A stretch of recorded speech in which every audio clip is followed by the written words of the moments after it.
It's 6 o'clock. I'm Simon Oxley. The headlines: Hertfordshire Hospital Trust put into special measures, minor injuries for pilot in helicopter crash, and MPs to debate Yarlswood. BBC Three Counties Radio. A hospital trust in Hertfordshire is being put into special measures after a critical report by the Care Quality Commission. West Herts NHS Trust, which includes the hospitals in Watford, Hemel Hempstead and St Albans, was given an overall rating of inadequate. More from Carol Abercrombie. Following inspections, the trust, which serves around 500,000 people, has been found to be failing patients. In the emergency department at Watford, untrained staff were being used to assess patients. Facilities were in a poor state of repair and caused a potential risk, and resuscitation equipment wasn't always checked. Nursing staff numbers were also highlighted as a major risk. A pilot's escaped with minor injuries after his helicopter crash near Tring yesterday afternoon. It happened as it took off at 4:45 in Aldbury. It's believed the helicopter came into contact with power lines and came down in a field behind Church Farm on Station Road. Some parts of the village were left without electricity. Voting closes in the Labour leadership contest at midday. The veteran left-winger Jeremy Corbyn is tipped to top the poll. The winner will be announced on Saturday. Here's Robin Brandt. About 600,000 people have been able to take part, 3 times the number when Labour last chose a leader. Some of those have paid just £3 and joined up only last month. That new openness has led to fears of infiltration by supporters of other parties. It's also caused a major bureaucratic headache for Labour, which led to concerns in the final hours of the campaign about ballot papers that hadn't arrived. A Buckinghamshire policeman has been sacked for posting what the Thames Valley Police Force has described as numerous offensive and pornographic images on his personal Twitter accounts. PC James Ferguson, a patrol officer in High Wycombe, denied the charges at a misconduct hearing yesterday. The BBC understands the former television presenter and music industry figure Jonathan King has been arrested on suspicion of historical child sex offences. He's been questioned along with 2 other men aged 77 and 86 from Walton-on-Thames in Surrey. A report is due to be debated in Parliament later which recommends detainees at immigration removal centres, such as Yarlswood in Bedfordshire, are held for a maximum of 28 days. The facility was criticised last month for conditions in which inmates are held. Here's Jessica Cooper. Only last month, inspectors said Yarlswood was a place of national concern after a scathing report revealed conditions had deteriorated. According to campaigners, up to 100 detainees staged a protest earlier this week at the facility's courtyard, with some staying out throughout the night. Conservative MP for Bedford and Kempston, Richard Fuller, sits on the parliamentary panel, which will today be looking at introducing a time limit on detention. In sport, Wycombe have signed striker Gozi Ugwu until the end of the season. The 22-year-old is a free agent after leaving Yeovil in the summer. And in ice hockey, Milton Keynes Lightning beat Basingstoke 3-1 last night in their final challenge match before the start of the league season this weekend. The weather: dry and sunny, patchy cloud at times, a maximum temperature 21 degrees Celsius. And you can get the latest news and sport online at bbc.co.uk/3 counties. Not Jonathan King as well. No, not another one. Oh no, hang on. Morning guys, Iain Lee, BBC Three Counties Radio. It's it's Thursday today. House of Lords yesterday, Brighton today. What's the common theme? Day trips. Day trips. Call us with your day trip experience extravaganzas. 03459 455 555. Has to be day trips. Cannot be weekends away. We will not take calls about weekends.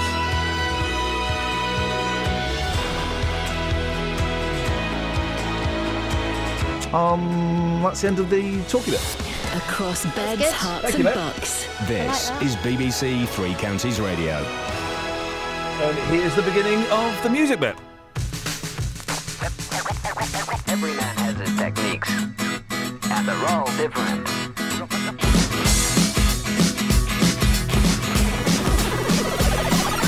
They said you're not normal, why don't you sing R&B? I said I got no rhythm and I got no blues, I'm as happy as can be. They said how can you not bop to hip-hop? I said I most certainly do. Did you not see me dancing the other night like the girls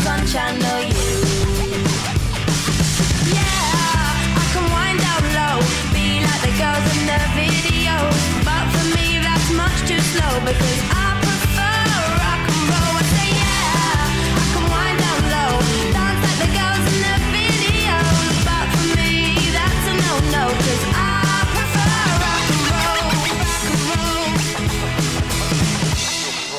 They say why'd you wear a shirt and tie? Now that's a bit bizarre. I said I like to look good when I go on stage, strumming my guitar.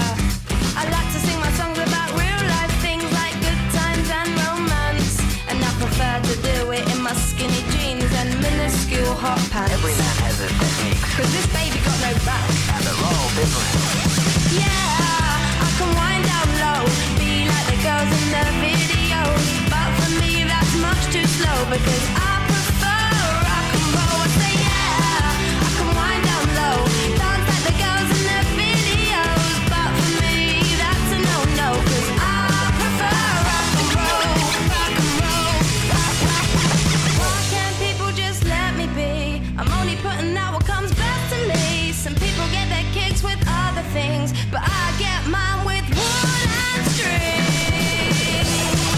Yeah, I can wind down low, be like the girls in the videos. But for me that's much too slow because I prefer rock and roll. I say yeah, I can wind down low, dance like the girls in the videos. But for me that's a no-no cause I prefer rock and roll. Yeah, I can wind down low, be like the girls in the videos. But for me that's much too slow because I prefer rock and roll. I say yeah, I can wind down low, dance like the girls in the videos. But for me that's a no-no cause I prefer rock and roll, rock and roll.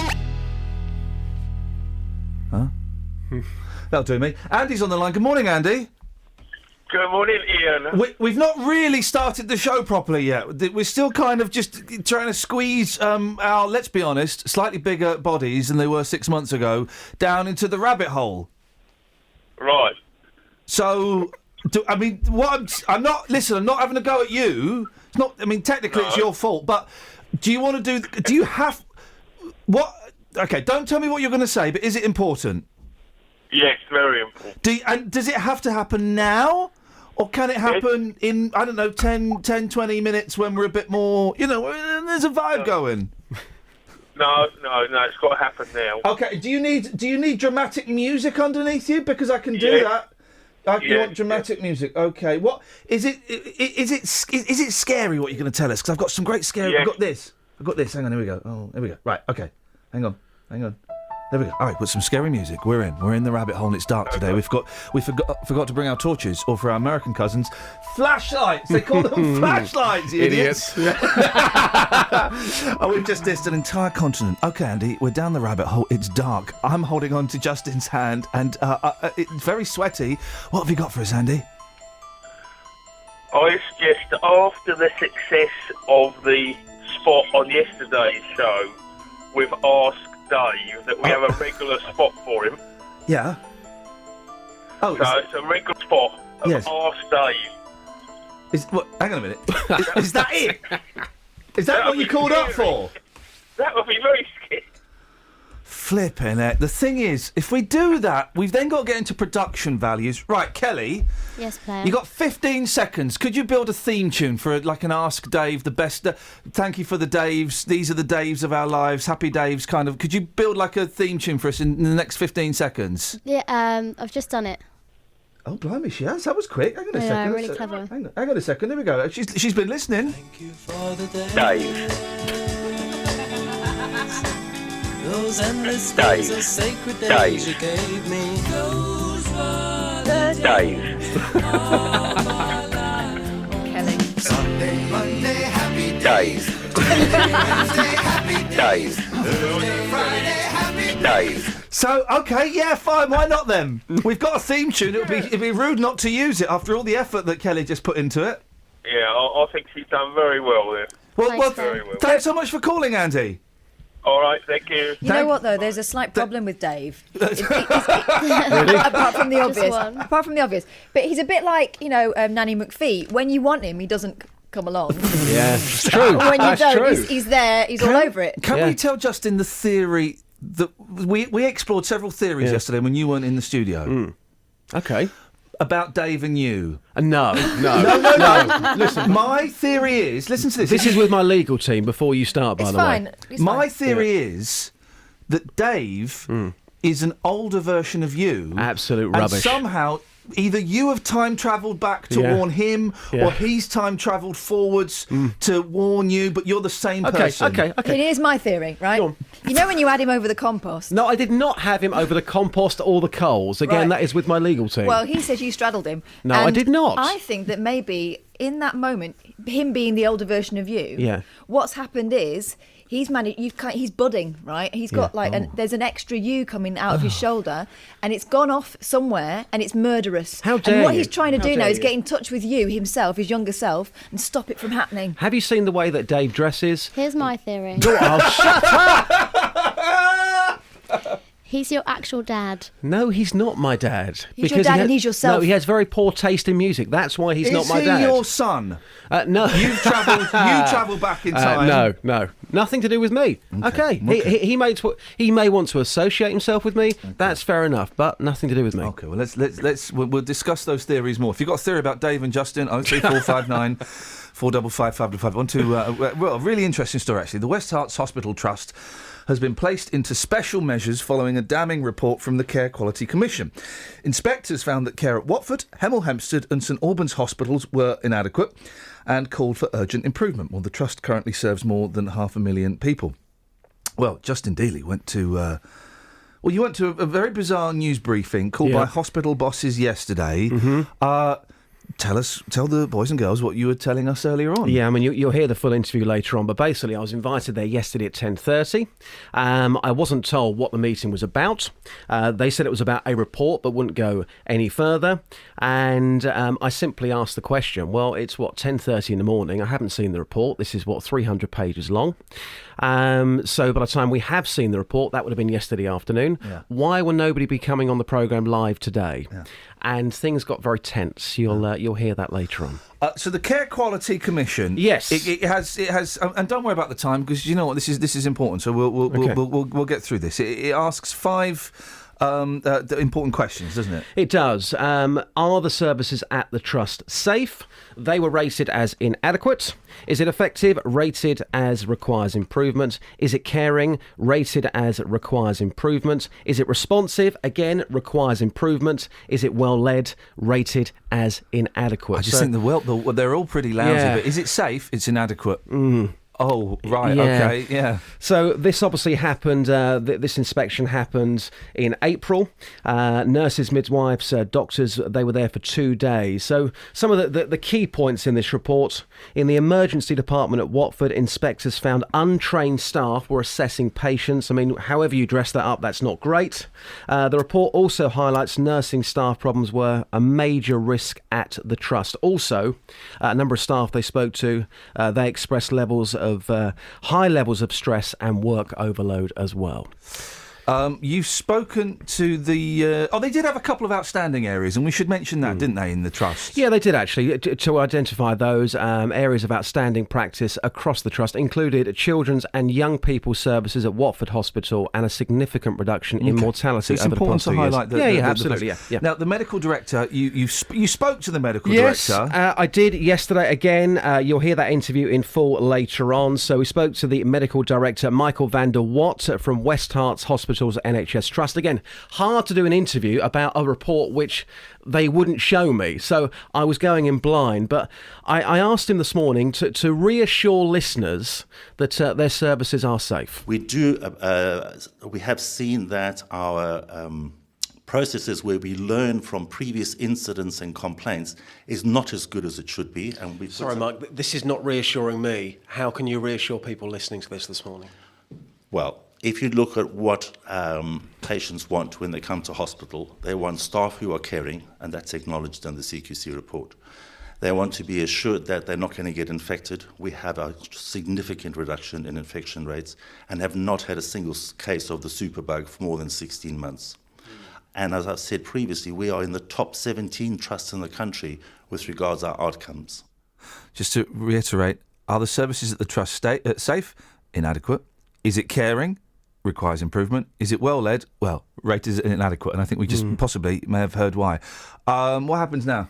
Well, the Trust have told us it could take up to a year to get out of these special measures, but they have already made a number of changes. They say, and they said again yesterday, that they're going to be working at speed to address all of the problems. They need to make sure that staff are suitably trained to safely transfer patients from critical care to other hospitals, and also that staffing levels in the emergency department, they meet patient demand. The CQC says it will carry out further inspections, including unannounced visits, to make sure that improvements are being made. And they got very sniffy. PR people who don't help PR, they got very sniffy with your interview, and they didn't want you to play the bit of. We'll hear about it later. They didn't want you to play it. No, again, we are going to be honest, and the argument, well, I've never come across this before, doesn't mean that what we're doing is wrong. I believe what we did yesterday was right. We were simply asking the question: how are we supposed to inform our listeners about a very serious report that I haven't seen, but you can do an interview about a report that you haven't seen. By the time we have seen it, you're back here in the studio this morning, yet nobody, out of everybody sat at that table yesterday, nobody is available for a few minutes on the phone this morning to talk live to you once we've had time to actually digest that report. And then there was a bit of argy-bargy. Well, hang on, if you don't play that recording, then I might be able to find someone for you. Possibly, but I was told from day one nobody would be available. Justin, and I think that's wrong. Excellent stuff. Let's get the travel. Travel news for beds, cards and bugs. BBC Three Counties Radio. Likely to get busier as we move through the morning on the North Orbital Road at St Albans. There's the outside lane still closed in both directions between the Park Street roundabout and the London Coney roundabout for the bridge repairs. And in Stevenage, expect some delays on Martin's Way. There's a lane closed there in both directions between Canterbury Way and the A602. No problems I can see on the trains. Tom Watts, BBC Three Counties Radio. Thank you, Tom. 6:17, it's Thursday the 10th September, and I'm feeling louche. These are your headlines on BBC Three Counties Radio. West Herts NHS Trust, which includes the hospitals in Watford, Hemel Hempstead and St Albans, is being put into special measures after being rated as inadequate by the Care Quality Commission. A pilot has escaped with minor injuries after his helicopter crashed near Tring yesterday afternoon, and voting closes in the Labour leadership contest at midday. The winner will be announced on Saturday and will receive a £5 book token. If you've missed any of the programmes here on BBC Three Counties Radio, you've missed things like this. So we're now in 1996.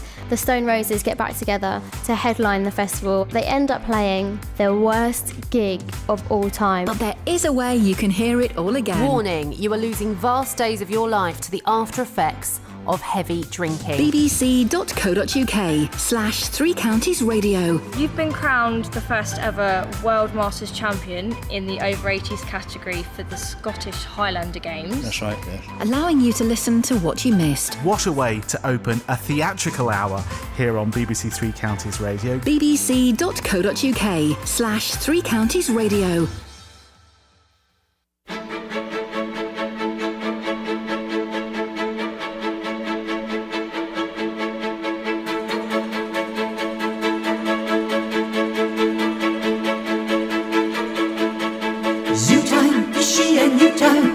Messiah, favorite time I want to tonight. Heartbeat, increasing heartbeat. You hear the thunder of stampeding riders, elephants and jockey tigers. This town ain't big enough for the both of us. How they tell me who's gonna live?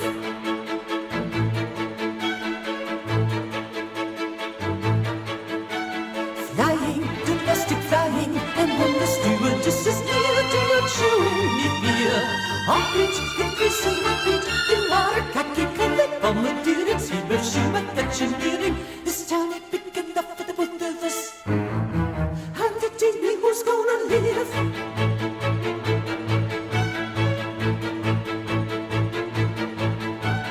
Daily, except for Sunday, you dive into the cafe where you meet her each day. Heartbeat, increasing heartbeat. As 20 cannibals have hold of you, they need their protein just like you do. This town ain't big enough for the both of us. And you tell me who's gonna live?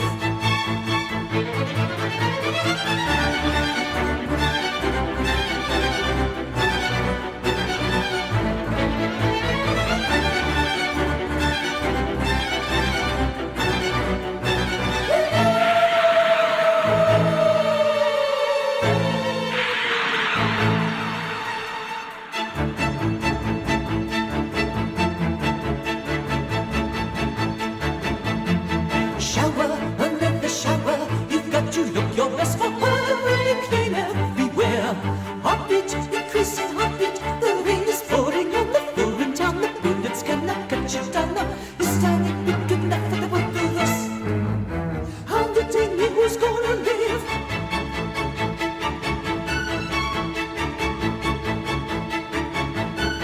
Choosing, the girl is choosing between the man who's what you do and the man who is you. Heartbeat, increasing heartbeat. There is a panic, silly jumbling up, is a liability. This time it's big enough for the both of us. How the day who's gonna live?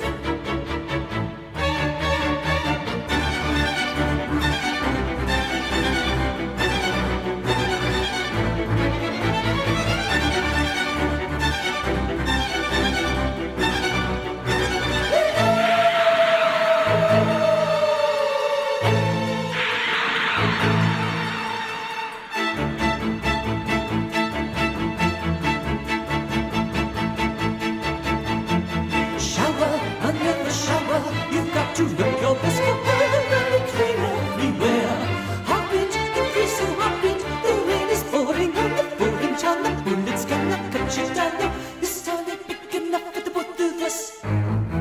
How they tell me who's gonna live? This time it's big enough. This time it's big enough. This time it's big enough. This town ain't big enough. This town ain't big enough. This town ain't big enough. Census, there'll be just census. There'll be more girls who live in town than out enough to go round. Heartbeat, increasing heartbeat. You know that this town isn't big enough, not big enough for both of us. This town isn't big enough, not big enough for both of us. I need more. Bum bum.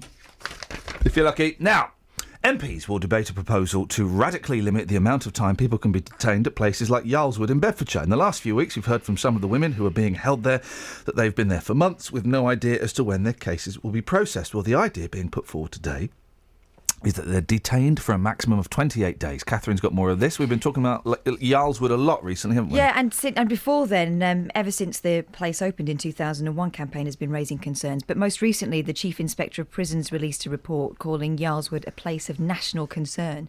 It highlighted cases of poor treatment of detainees. It suggested there are too many male officers looking after a largely female population, many of whom are rape survivors. And it also questioned the detention of dozens of pregnant women against the government's own recommendations. 4 women reported instances of sexually inappropriate comments from staff, and 1 reported sexual contact, 1 reported comments, contact and abuse. So, I mean, the allegations are swirling. They reported that the care planning of the women was so poor that it put them at risk, and it also found that violent incidents have increased, with the number of reported assaults trebling in a year. Now, at the time of the inspection, 15 detainees had been held for between 6 months and a year, and 4 for more than a year. So today's debate really doesn't come before time. What is happening today? Politicians will be looking at the government policy of holding asylum seekers in detention centres like Yarlswood, full stop really.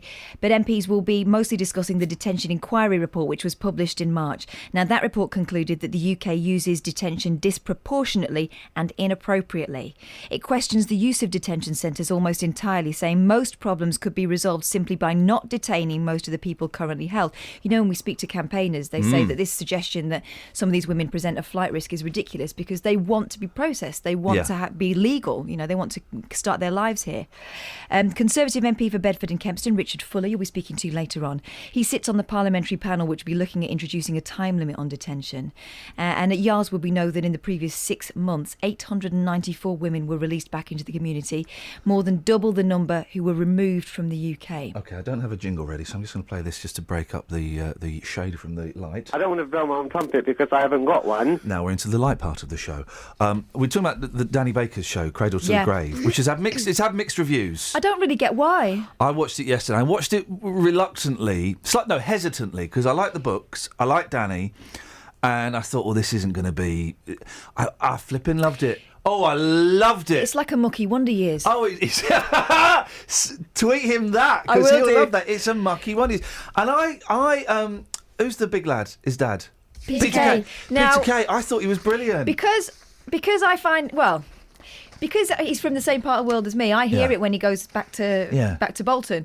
So I thought his accent was a bit silly at times, but... I like the silliness of it. Yeah, his accent was silly. I loved it. And his false teeth. He's got whistling teeth. I thought it was. It made me laugh. There were just. I don't really watch much TV, and I had to find the iPlayer on the Xbox. It was a nightmare. It made me laugh. I thought it was hilarious. It's funny. There's another one on tonight, isn't there? But now here's the thing, because you mentioned his mum is played by Lucy Speed, who was in EastEnders. Yeah, and who is little and about our age, and that kind of frightened me. That suddenly she's younger than me. People our age are now being the. Well, I don't know if mums and she's a bit older. She's a bit older than me. Anyway, here's the thing. When you mentioned Lucy Speed, a memory popped up in my head. Oh, here we go. And I thought, I don't want to share this memory, which means I have to share this memory. When I was, let's say, 20, so old enough to know better, young enough not to care, she was in EastEnders. I had a massive crush on her. I had a real crush on Lucy Speed. And I wrote a song for Lucy Speed. Oh, really? I wrote a Lucy Speed song. And I can't remember any of it, but I'm pretty sure... What rhymes with Lucy? Speed and Need. Oh, not Juicy. Mate, it was romantic. You were 20. It wasn't... Yeah, exactly. It's all about Juicy. I was pouring my heart out. I wasn't pouring anything else out. Just purely heart juice was coming out. I cannot say from where. But it was... So you can tell how uncomfortable I am bringing up this embarrassing thing. I wrote a love song for Lucy Speed, star of EastEnders, and I got so upset when she got off with Ricky. You don't need to pretend, though. No, she's an actress. Did he go Lucy Speed, Ragga Style? No, mate, it didn't. What did you write it on? A guitar, ukulele? No, a bit of paper. Cajon, paper. Cajon, not a cajon. Be careful. That's different. That's a. Cajon. I wrote it on guitar. I wrote a beautiful love ballad on guitar for Lucy Speed. How did it go? I don't remember, but badly. And so we put it out there to you, dear listener. Ever written a love song, a poem, a book, a fantasy story about someone off the telly, or of anybody, about a girl or a guy at school you saw at the bus stop, anything like that? I got busted doing a kind of slightly stalkerish Valentine's card when I first moved. So I was like already the new kid, and I had the wrong jumper, and I talked funny. Yeah, exactly. And I started school a year before everyone else. So already what a bumlick. Exactly right. Can we say bumlick on the BBC? Yeah, twice apparently. Okay. Anyway, I really, really, really, really, really, really, really was in love with Neil Garrard. Hey, Neil Garrard. I'm trying to think. I thought he was lovely. He had a great big nose and slitty eyes, just my type. So I thought he was lovely. He looked a bit like Noah Weil. Do you know who I'm talking about? Can I find him on Facebook? Anyone said for he is off now. he is off. I'll send you a picture later on. What's his name? I'm going to look him up on Neil, Facebook. But it's spelled Neal. Oh. Right, which I didn't know when I did the stalkerish Valentine's card. Okay, so I write to Neil, and I did it all in newspaper clippings, proper kidnap style. Yeah. Romantic. I made the card as well. What school did he go to? I'm not telling you which. Okay, because there were a few. Redbourne Upper. And I'll show you him later on. I've stalked him already. I know where he is. In fact, I met him later on in life. Yeah. With hilarious consequences. Anyway, so I sent him this card, and everyone knew it was me because I spelled his name wrong. But here he is. How did they know it was you? And do you know that's him? Oh yeah, look at that. And do you know how I knew that? Because he's got a grimace. The schnozzle. The schnozzle. He was better. Oh, he's a good-looking... No, he's a good-looking fella. That's not the best picture. No. He's a good-looking fella. And that's him in his wedding suit, by the way, guys. It's fine. What a nice bloke. Well, he's got a lot of cigars. Yeah. He's very short now. I'm okay, here we go. We can do this. Let's take this out there. And maybe, I don't know if Dealey can get some magic out of this. If you've ever written a love song, a poem, a story... Stalker's letter. A stalker's letter. If you've ever written anything, created something, maybe you built a statue. If you ever created something, a sculpture, I mean, more than a statue. If you've ever created something for someone that you are madly in love with, 03459 455 555. Oh, yeah? Yeah. Didn't work out. Well, obviously not. I've just seen him in his wedding outfit. Travel news for beds, cards and bugs. BBC Three Counties Radio. Some disruption on London Midland between Leighton Buzzard and Cheddington. It's because of a signal problem. It looks like some cabling's been stolen overnight, so expect some delays and cancellations through that stretch. Elsewhere on the roads, on the North Orbital Road at St Albans, there's a lane closed in both directions between the Park Street roundabout and the London Coney roundabout. For those bridge repairs, expect some delays as we move through the morning. Tom Watts, BBC Three Counties Radio. Across beds, hearts and bugs. This is BBC Three Counties Radio.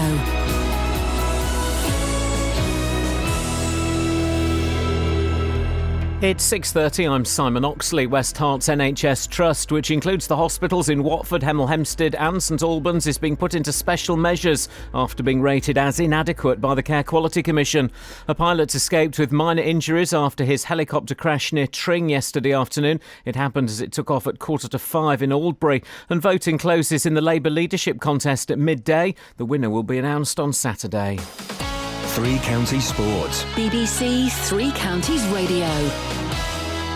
Paula Radcliffe has told the BBC the treatment she's received over media reports on doping is almost abuse. The Bedford athlete says she won't bow to pressure to publish sensitive information about her blood samples. Another former world champion and now BBC commentator Steve Cram is backing Radcliffe after she claimed to have been implicated by an MP. This is the sadness of it. We cannot have great athletes anymore because, particularly through social media, where people are allowed to say whatever they like, can go unchecked.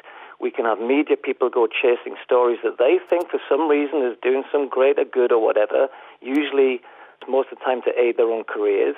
But whenever you sensationalise around individuals like Paula Radcliffe, then inevitably that's where the spotlight goes. The people who are cheating, I'm sure, are jumping up and down and clapping, saying thank you very much, nobody's looking at us.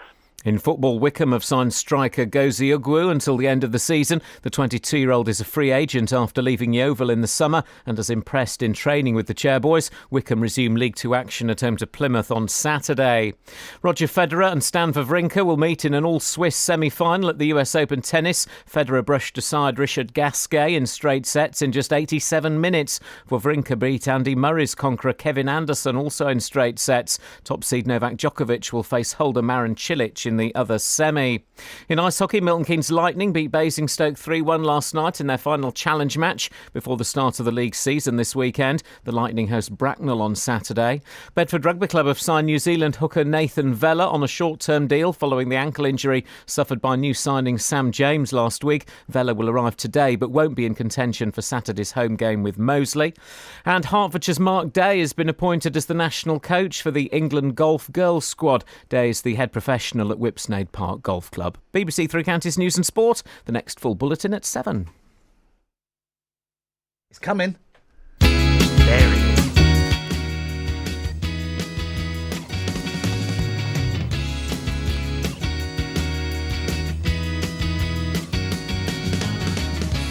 It's alright, 'cause the historical pattern has shown how the economical cycle tends to revolve. In a round of decades, 3 stages stand out in a loop.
Oh, hang on. Sorry, hang on.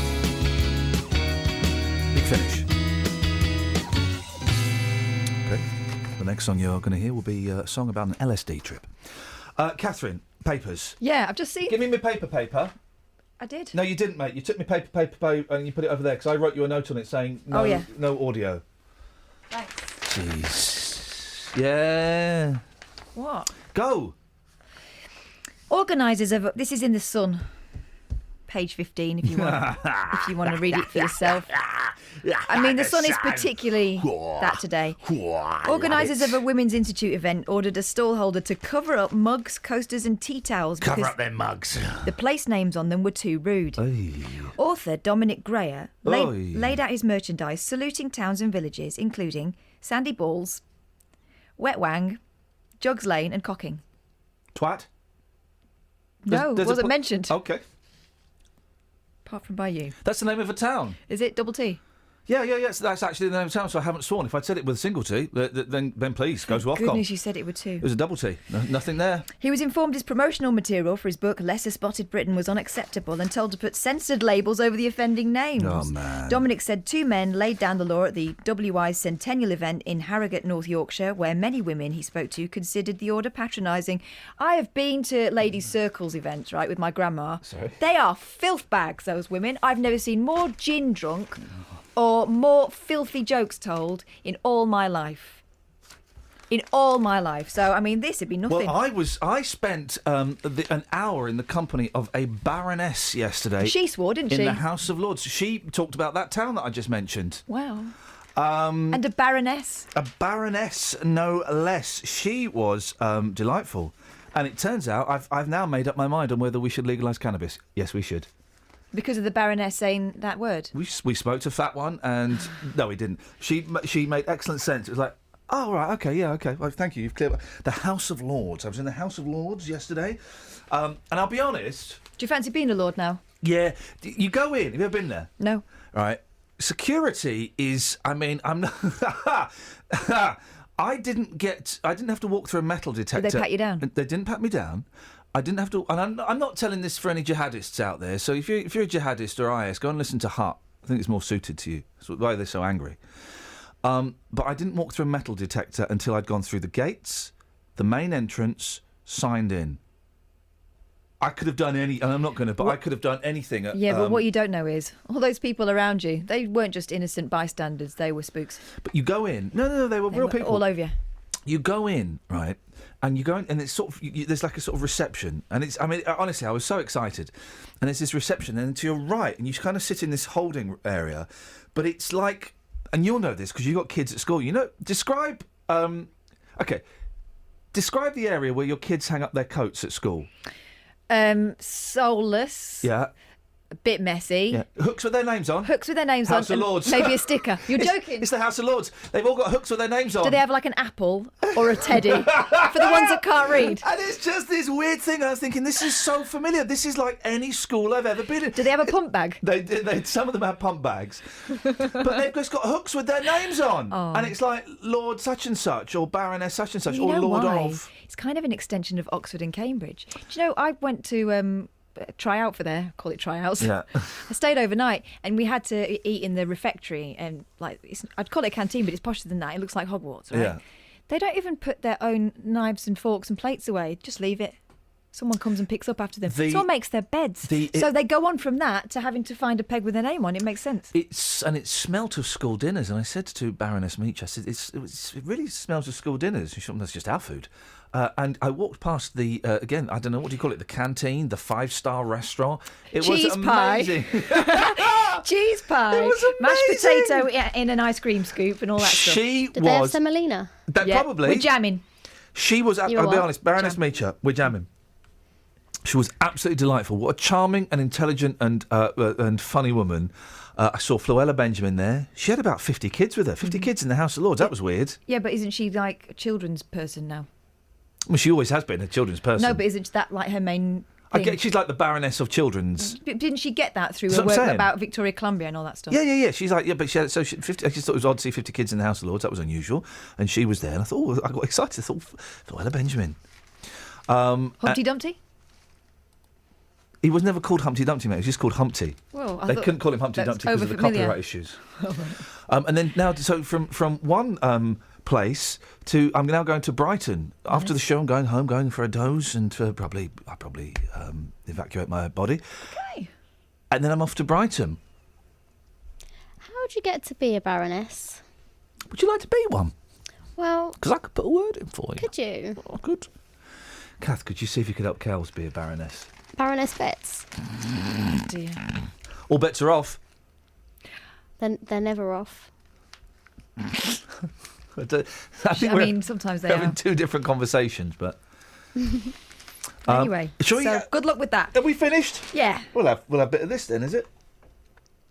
Yeah.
Travel news for beds, cards and bugs. BBC Three Counties Radio.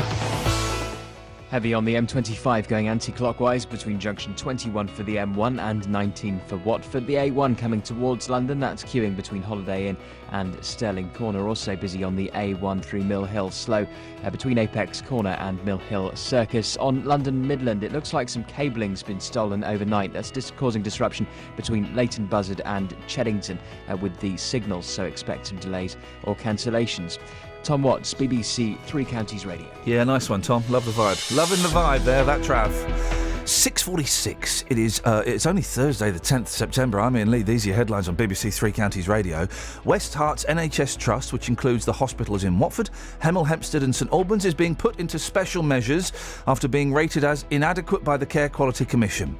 A pilot has escaped with minor injuries after his helicopter crashed near Tring yesterday afternoon. And voting closes in the Labour leadership contest at midday. The winner will be announced on Saturday, live on Swap Shop. Beds, Herts and Bucks weather. BBC Three Counties Radio. Hello, a very good morning to you. There'll be more sunshine around today than we've been seeing in previous days. We do have a few early mist and fog patches around, a bit of patchy low cloud as well, but that won't last for too long. That'll all be burnt back by the sunshine. Lots of that around today. It's because we've now got a southeasterly wind, and that's pushing up some drier air from the near continent. So the sunshine lasting through the morning into the afternoon, and of course the first part of the evening as well, with the sun setting now at about 7:30 or just before that. It's going to be a lovely day, just a bit breezy at times and a bit of patchy cloud here and there. Top temperatures will be up to around 21, even possibly 22 degrees Celsius in some more western areas. So all in all, a lovely day. Overnight tonight, it's going to stay dry. We'll see lows of around 10 or 11 degrees Celsius. A clear sky, still quite breezy. That will help to keep temperatures in double figures too. And then tomorrow, again, a lovely day. We'll see an Atlantic front creep in on Friday night, but it's really not going to get to us until then. Lots of sunshine around through the morning tomorrow, turning hazier into the afternoon. Still highs of around 20-21 degrees, and then turning quite wet on Friday night into Saturday morning. But Saturday afternoon, by the time we get there, then it's dry again, and it'll be dry for most of the day on Sunday, with rain arriving just to finish off the weekend. That's the forecast.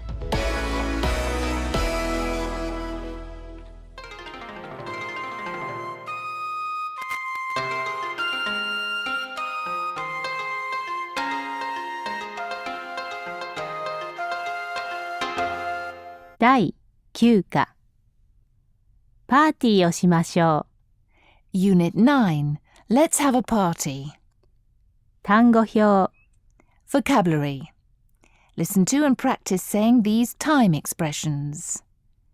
Every day, every week, every month 毎日毎週毎月This evening, this week, this month. 今晩今週今月 Next week, next month. 来週来月 Today, tomorrow. 今日明日会話 Conversation Tony's stay in Japan is coming to an end. Tell me, are you looking for an answer? Tell me, are you searching for a way? I know what you want, what you're trying to say. I don't wanna stop right now, but maybe I'm a lot of time to play. Is it any wonder why we've drifted so far away? Oh, they told me you keep causing trouble, and they told me you keep causing pain.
Why do I even bother when I've only got myself to blame?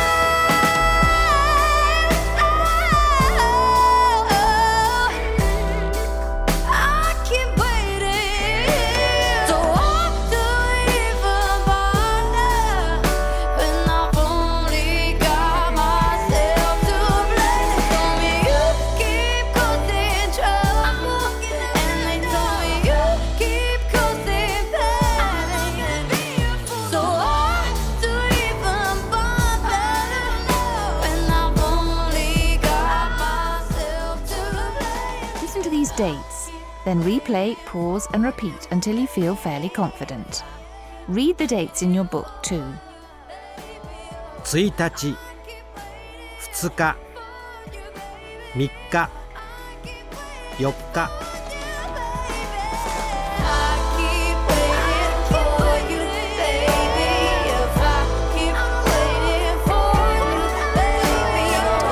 Well,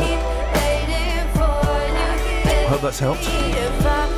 That's great. This is like this is the Potsy Weber School of Learning.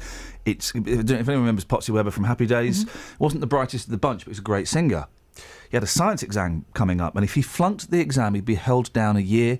And so, despite He the was fact, already 45. yeah, exactly. So Ralph Malph and Richie Cunningham and the Fonz would go up a year, and Potsy Weber would be kept down a year. How did he pass his science exam? He sang it. Now, technically against the rules, but he learnt the science in song form. And in many ways, that's what Tallahassee Lassie there from the Tallahassee Lassie from the BBC Introducing Show has just done. Tell us a little bit more about Tallahassee Lassie and her Japanese background. Okay, so her name is Tally. She I doesn't said. have a Japanese background. The Japanese you heard was Her a Japanese part was excellent. of the song. Yep. However, it did go really well, so she might want to get involved in that. To think a bit more about She's from Broxbourne. She's also a session singer for like Will Young and Beverly Knight and people like that. And she's on Twitter as Tally. Tallahassee Lassie. At Tallahassee Lassie. Sure. And How do you spell that? Tallahassee Lassie. Yeah. And I just think it's great what she's doing for the Japanese community and the Brilliant. language. It really is absolutely I love great. language teaching when it's done in a creative way. I think more of that, please. Speaking of boring things, I watched a little bit because my phone's knackered because the shop knackered it, and I'm gonna bite the bullet. I've had a little bit of cash come in I wasn't expecting, so I'm gonna buy a phone. Yeah. I was gonna buy the iPhone 6, and someone went, "Whoa, they're about to make one of those exciting Apple announcements. Hold off." So But that always involves queuing up. Well, no, it doesn't. It doesn't. After the announcement, then there's queuing. No, there's not. There's not. Do you know what there is? It's on Saturday when it's released you can pre-order on Saturday. So I'll do that, and then I'll get it delivered to me 2 weeks later. People will still be queuing though. Yeah, but you know the kind of people that queue. Yeah, I know. They've never had their genitals touched by another person, apart from the nurse. And their mum. So you don't need to. I never get why these people need to queue. The first one. You can order it online, isn't Do you remember that delicious moment when the first guy got his phone and he showed it to the reporter and they dropped it? Oh boy, he was getting. It was Australia. Have you not seen the video? I'll send you the video. I think it was Australia. He was getting it out of the box, and it smashed. What a twit. Anyway, so I watched some of the Apple launch video last night, live streaming. Man, it was dull. It was dull. And they kept I turned on just as they were talking about the new phone. It's not an iPhone 7, it's an iPhone 6S. And he's going, "This is the best phone we've ever made." Has to say that. Well, you're not going to take a backward step and go, "This phone's not quite as good as the 4." To be honest, we're over-ambitious. We're reeling in the technology a little bit. I watched a little bit of Harry and Paul, 25 Years Together. I quite like them. Sometimes I find them irritating. I quite like them. Harry Enfield's Jimmy Carr impression is very funny. And there's a lovely bit where Harry Enfield gets in the car to go to the studio to do this show, and his wife comes up, "Harry, you've forgotten your iPhone 3." Made me laugh. So I'm gonna, but it's our best phone yet. Of course, that's the evolution of phones. Yeah. If it's not, I suggest don't release it. I didn't really understand it, but I'm going to buy it. Yeah. What's so good about this one then? It's got an S at the end of it. It's new. Can you ring on it? You can do, yeah. Yeah, but it's more than you could do on mine. Well, the thing is, I need to buy a new phone, and so I might as well get this one. I'm not rejoining the race. There's a new one coming out. It's almost like Destiny was guiding you towards Destiny's Child. Yeah, help me out. because my body's too bootylicious for you. Say no, but it's really yeah. Do you know what? I'm going to have a song. We've got a couple. I'm going to be a little bit late for everything. Yeah, but this is only 2 minutes. 京都の料理はどうでしたか? Hang on. Is that me? Yeah, hang on a minute. Oh no, we're not going to have a song because that song's not there. Do you want a story? Yeah, There's an interesting story here, right? What's the story? Twitter horror. This woman. Tell me about it. You know, people used to deal with things privately instead of shaming people on Twitter. Oh, this woman. Right. Well, we're going to shame her live on the radio. No. Well, she tried to shame him. I just think we talk about this. We're going to hold up the mirror to her shame and send it straight back at her. To be honest, I think neither of them have come out smelling of roses at this, have they? Right. So she's on LinkedIn in the first place. What for? I was on LinkedIn for ages. I'm still in the same job. I didn't have any massive deals come through. I've come off LinkedIn. I'm still no worse off. So, I don't really know what it's for, apart from I keep getting invitations to it. Anyway, so she's on LinkedIn. She's got a picture of herself on there, as has everybody. She gets a message from another barrister. In fact, I think he may be slightly senior. Maybe senior to her. Anyway, he wrote, "Charlotte, delighted to connect. I appreciate that this is probably horrendously politically incorrect, but that is a stunning picture. 3 exclamation marks. Noing, noing, noing. This stuff happens, doesn't it, Kelly? What do you do? Ignore it. She gets their phone number. She didn't. All bets are off. Alex, I find your message offensive. I'm on LinkedIn for business purposes, not to be approached about my physical appearance or to be objectified by sexist men." She's not even that fit! Well, I mean, she's in a largely male... Why don't you message her on LinkedIn? She's in a largely musty male industry. Yeah. So she's going to stand out. Musty males. Unacceptable and misogynistic behaviour. Think twice before sending another woman half your age such a sexist message. Not only did she write to him, she also put it on Twitter. Oh. The exchange. Well, but now it's turned the other way and she's now getting loads a of stuff. Give us your thoughts on I not on think that. it's nice if someone wants to say, "Oh, hi, you look nice." Depends how it's said, doesn't it? Thanks. But I wouldn't respond, probably. Yeah, or just thanks, not that's half your age. But she is a lawyer. Ladies, we're on the radio and stuff. Yeah. So button it. Travel news for beds, cards and bugs. BBC Three Counties Radio. Some delays on London Midland between Leighton Buzzard and Cheddington. It's because of a signal problem. It looks like some cabling's been stolen overnight. On the roads, the M25 busy anti-clockwise after junction 21 for the M1. Tom Watts, BBC Three Counties Radio.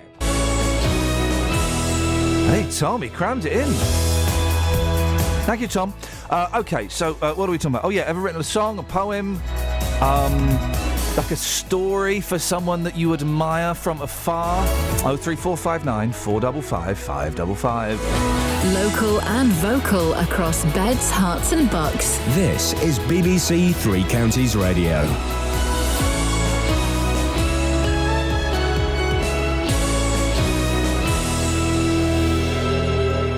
It's 7 o'clock. I'm Simon Oxley. The headlines: Hertfordshire Hospital Trust put into special measures. Pilot escapes Tring helicopter crash, and MPs to debate Yarlswood. BBC Three Counties Radio. A hospital trust in Hertfordshire is being put into special measures after a critical report by the Care Quality Commission. West Hert's NHS Trust, which includes the hospitals in Watford, Hemel Hempstead and St Albans, was given an overall rating of inadequate. More from Carol Abercrombie. Following inspections, the trust, which serves around 500,000 people, has been found to be failing patients. In the emergency department at Watford, untrained staff were being used to assess patients.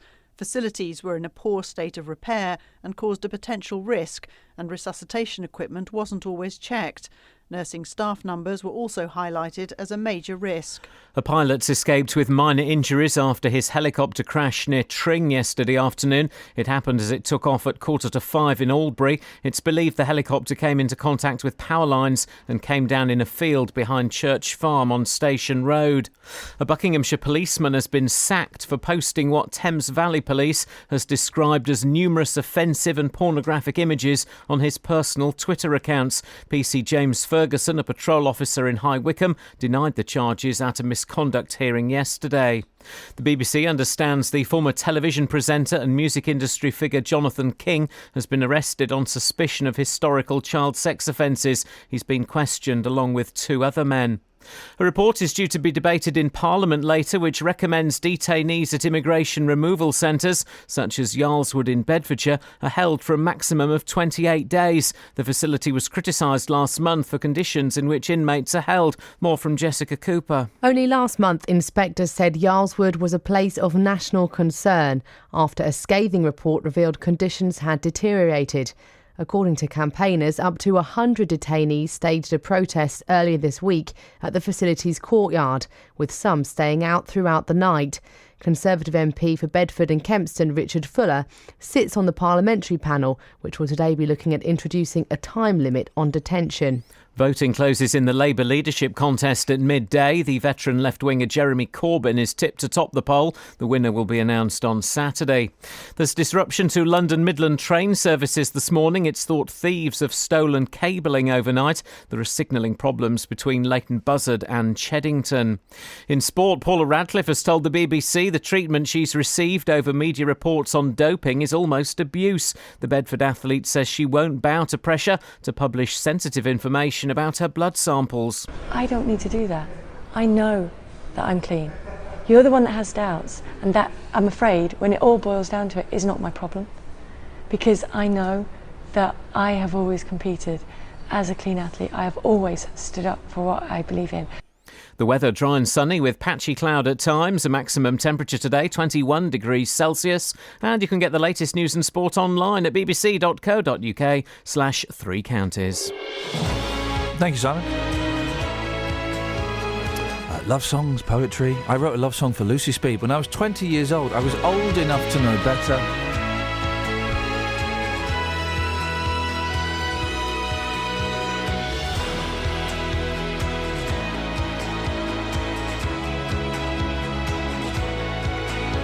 Oh 3459 455 555 is the telephone number.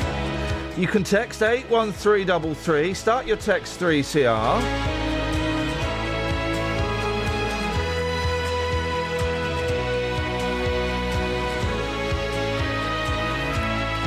Well, I should probably get on with the show. Across beds, hearts and bucks. This is BBC Three Counties Radio. Can I just try something on my computer, Catherine? Go on. Would you not be offended, No, Justin? not at all, boss, no. I was trying to find a song earlier on and I couldn't find it. Des O'Connor? Was it called Lucy Speed, You're the One I Need? Oh, she's just so beautiful.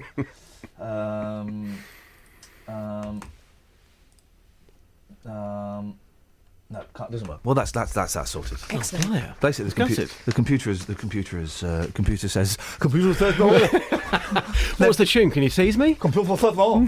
I can. It is. Can you tease me by Justin Daly? Yeah. Computer says no. I've never seen Little Britain. Computer says no. That's how it goes. Computer says no. Computer says no. No. I'm a lady. The only bits of Little Britain I've seen, right, are where Matt Lucas blacks up as Mr. T.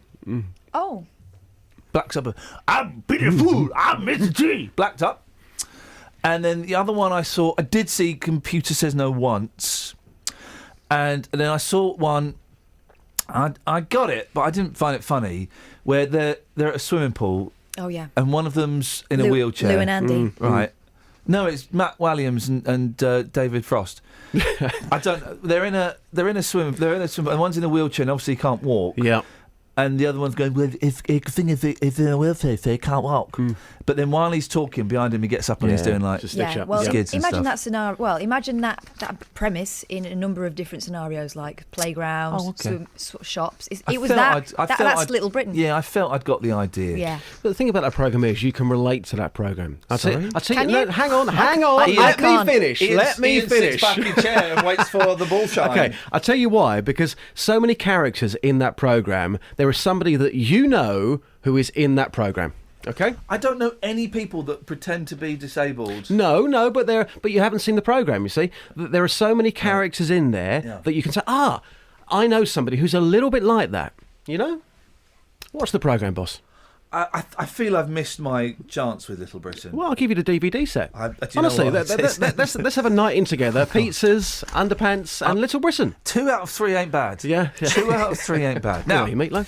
The trust that runs Watford, Hemel Hempstead and St Albans hospitals is in special measures this morning following a damning report from the Care Quality Commission. Inspectors found the West Herts Hospital Trust was providing an inadequate service which needs urgent improvement. Among the concerns highlighted was a lack of nurses across the 3 sites and the fact that untrained staff were assessing A&E patients at Watford. Well, Justin Dealey was at a bizarre press briefing yesterday and spoke to Mike van der Watt, Medical Director at the West Herts Hospital NHS Trust. What happened, Just? OK, the 5 key points. Are the services at the Trust safe? They were rated as inadequate. Is it effective? Rated as requires improvement. Is it caring? Rated as requires improvement. Is it responsive? Again, requires improvement. Is it well led? Rated as inadequate. So those are the 5 key points from this report. So what happened was, I was invited to Watford Hospital yesterday at 10:30. This was for a press meeting. Now, we were told in advance that this was about a CQC report. We were told no further information at all. So we were never led to believe at any point beforehand they were going into special measures. So when I got there, I was told by the trust leaders about some of the things mentioned in this report, which is 300 pages, but not at any point yesterday was I actually shown that report. So I've gone in there to try and conduct an interview about a really, really serious report, even though the interviews were arranged at a time where the trust knew that I would have no access to that report. Clever. I was also informed that sadly nobody from the trust would be available to talk to you this morning live. Clever. Once we've had time to actually look at the report and pick out some of the key findings. Isn't that cowardly? Or just a coincidence that they're so busy? So the whole situation was very, very awkward, very, very frustrating. In all of my time working here, never come across that. So I tried to do an interview yesterday with Mike van der Watt, who is the medical director at the West Herts Trust. I tried to conduct an interview about a report which I hadn't seen, and again, they're not coming on this morning. It was tough. Here's what happened. So, Mike, you're in special measures. Some of the things we've mentioned so far, equipment being out of date, lack of staff, lack of training, and so on. How can you reassure people listening to this? Well, you've got to understand what special measures is about. So special measures means that the CQC and the TDA have identified areas within the trust that require attention. So we know we work in an old estate and some of our facilities are not designed for delivering care to the size of the population that we now do serve. So if, for instance, our A&E department is too small really for the number of people who attend the Watford site. We have a vacancy rate amongst nurses, which is higher than we would like, and that's a national problem. We have seen that our processes where we learn from previous incidents and complaints is not as good as it should be. And Sorry, Mike, but this is not reassuring me. How can you reassure people listening to this morning? Well, if you look at what patients want when they come to hospital, they want staff who are caring, and that's acknowledged in the CQC report. They want to be assured that they're not going to get infected. We have a significant reduction in infection rates and have not had a single case of the superbug for more than 16 months. Our outcomes, the things that people care about, i.e., are you going to survive whatever your acute condition is really low. Our fracture neck of femur rate is now statistically lower than the average seen throughout the United Kingdom. And as I've said previously, we are in the top 17 trusts in the country with regards to our outcomes. So how long will it take you to come out of special measures here? It's not for us to decide, obviously. Roughly? We would hope within 9 to 12 months.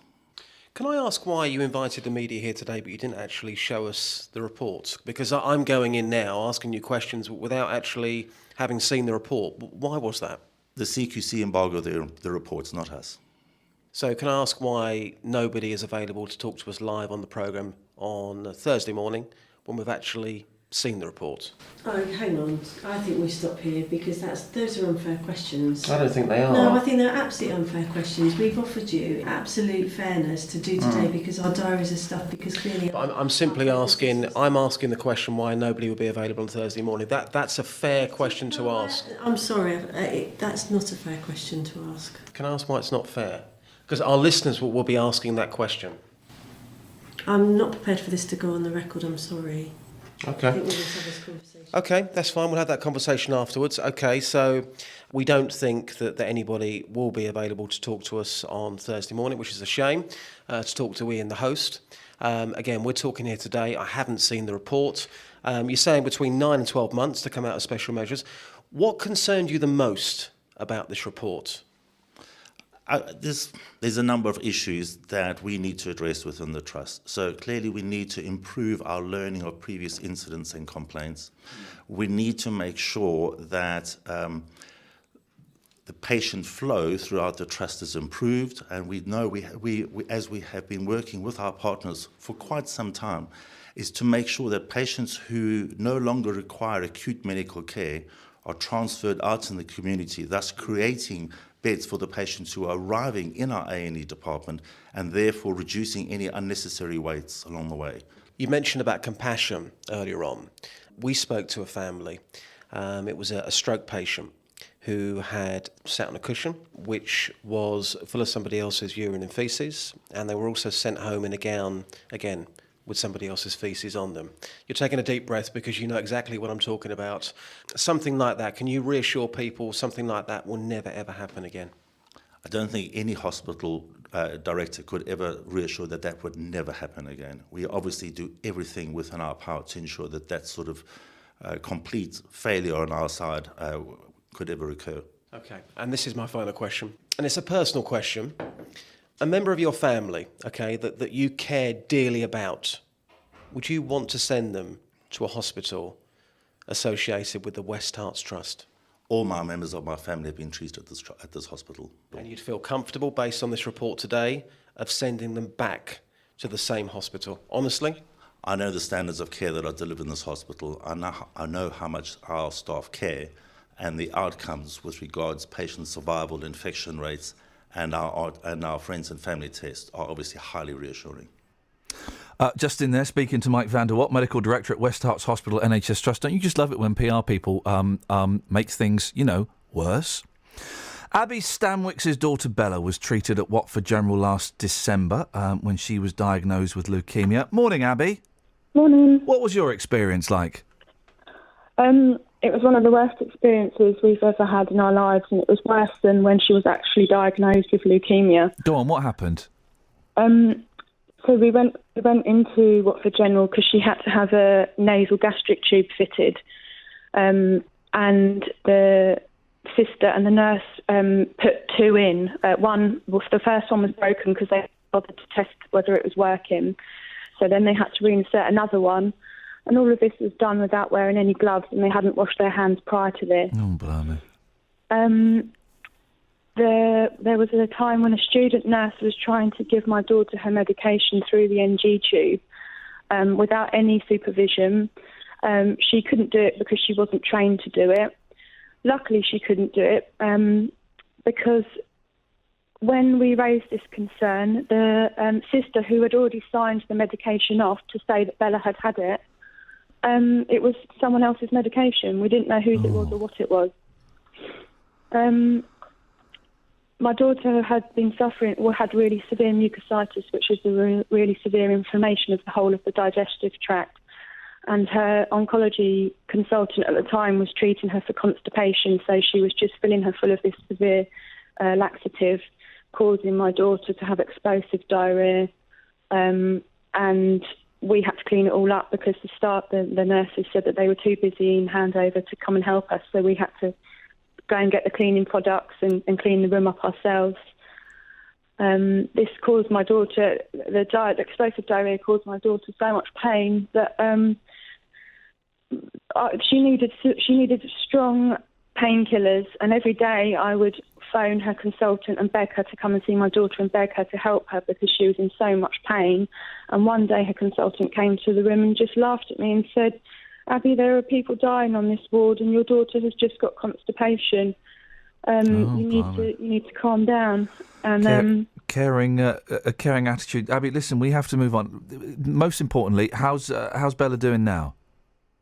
She's good now.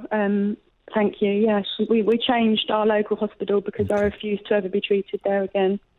Well, I'm sorry that you and your daughter had to go through that. I'm glad that things are improving for Bella, and I wish her the best of luck in her recovery. Thank you. Thank you very much for your time. Sorry it was so brief. 03459 455 555. Let's get the travel. Travel news for beds, cards and bugs. BBC Three Counties Radio. On the North Orbital Road, looking busy on the speed sensors around the London Coney roundabout through the roadworks. On the M25 going anti-clockwise, you'll find that's heavy between junction 21 for the M1 and 19 for Watford. Anti-clockwise also busy from junction 17 for Maple Cross to 16 for the M40. Through Markyate on the A5 heading south, it's queuing around Luton Road. And on London Midland, disruption still between Leighton Buzzard and Cheddington because of a signal problem.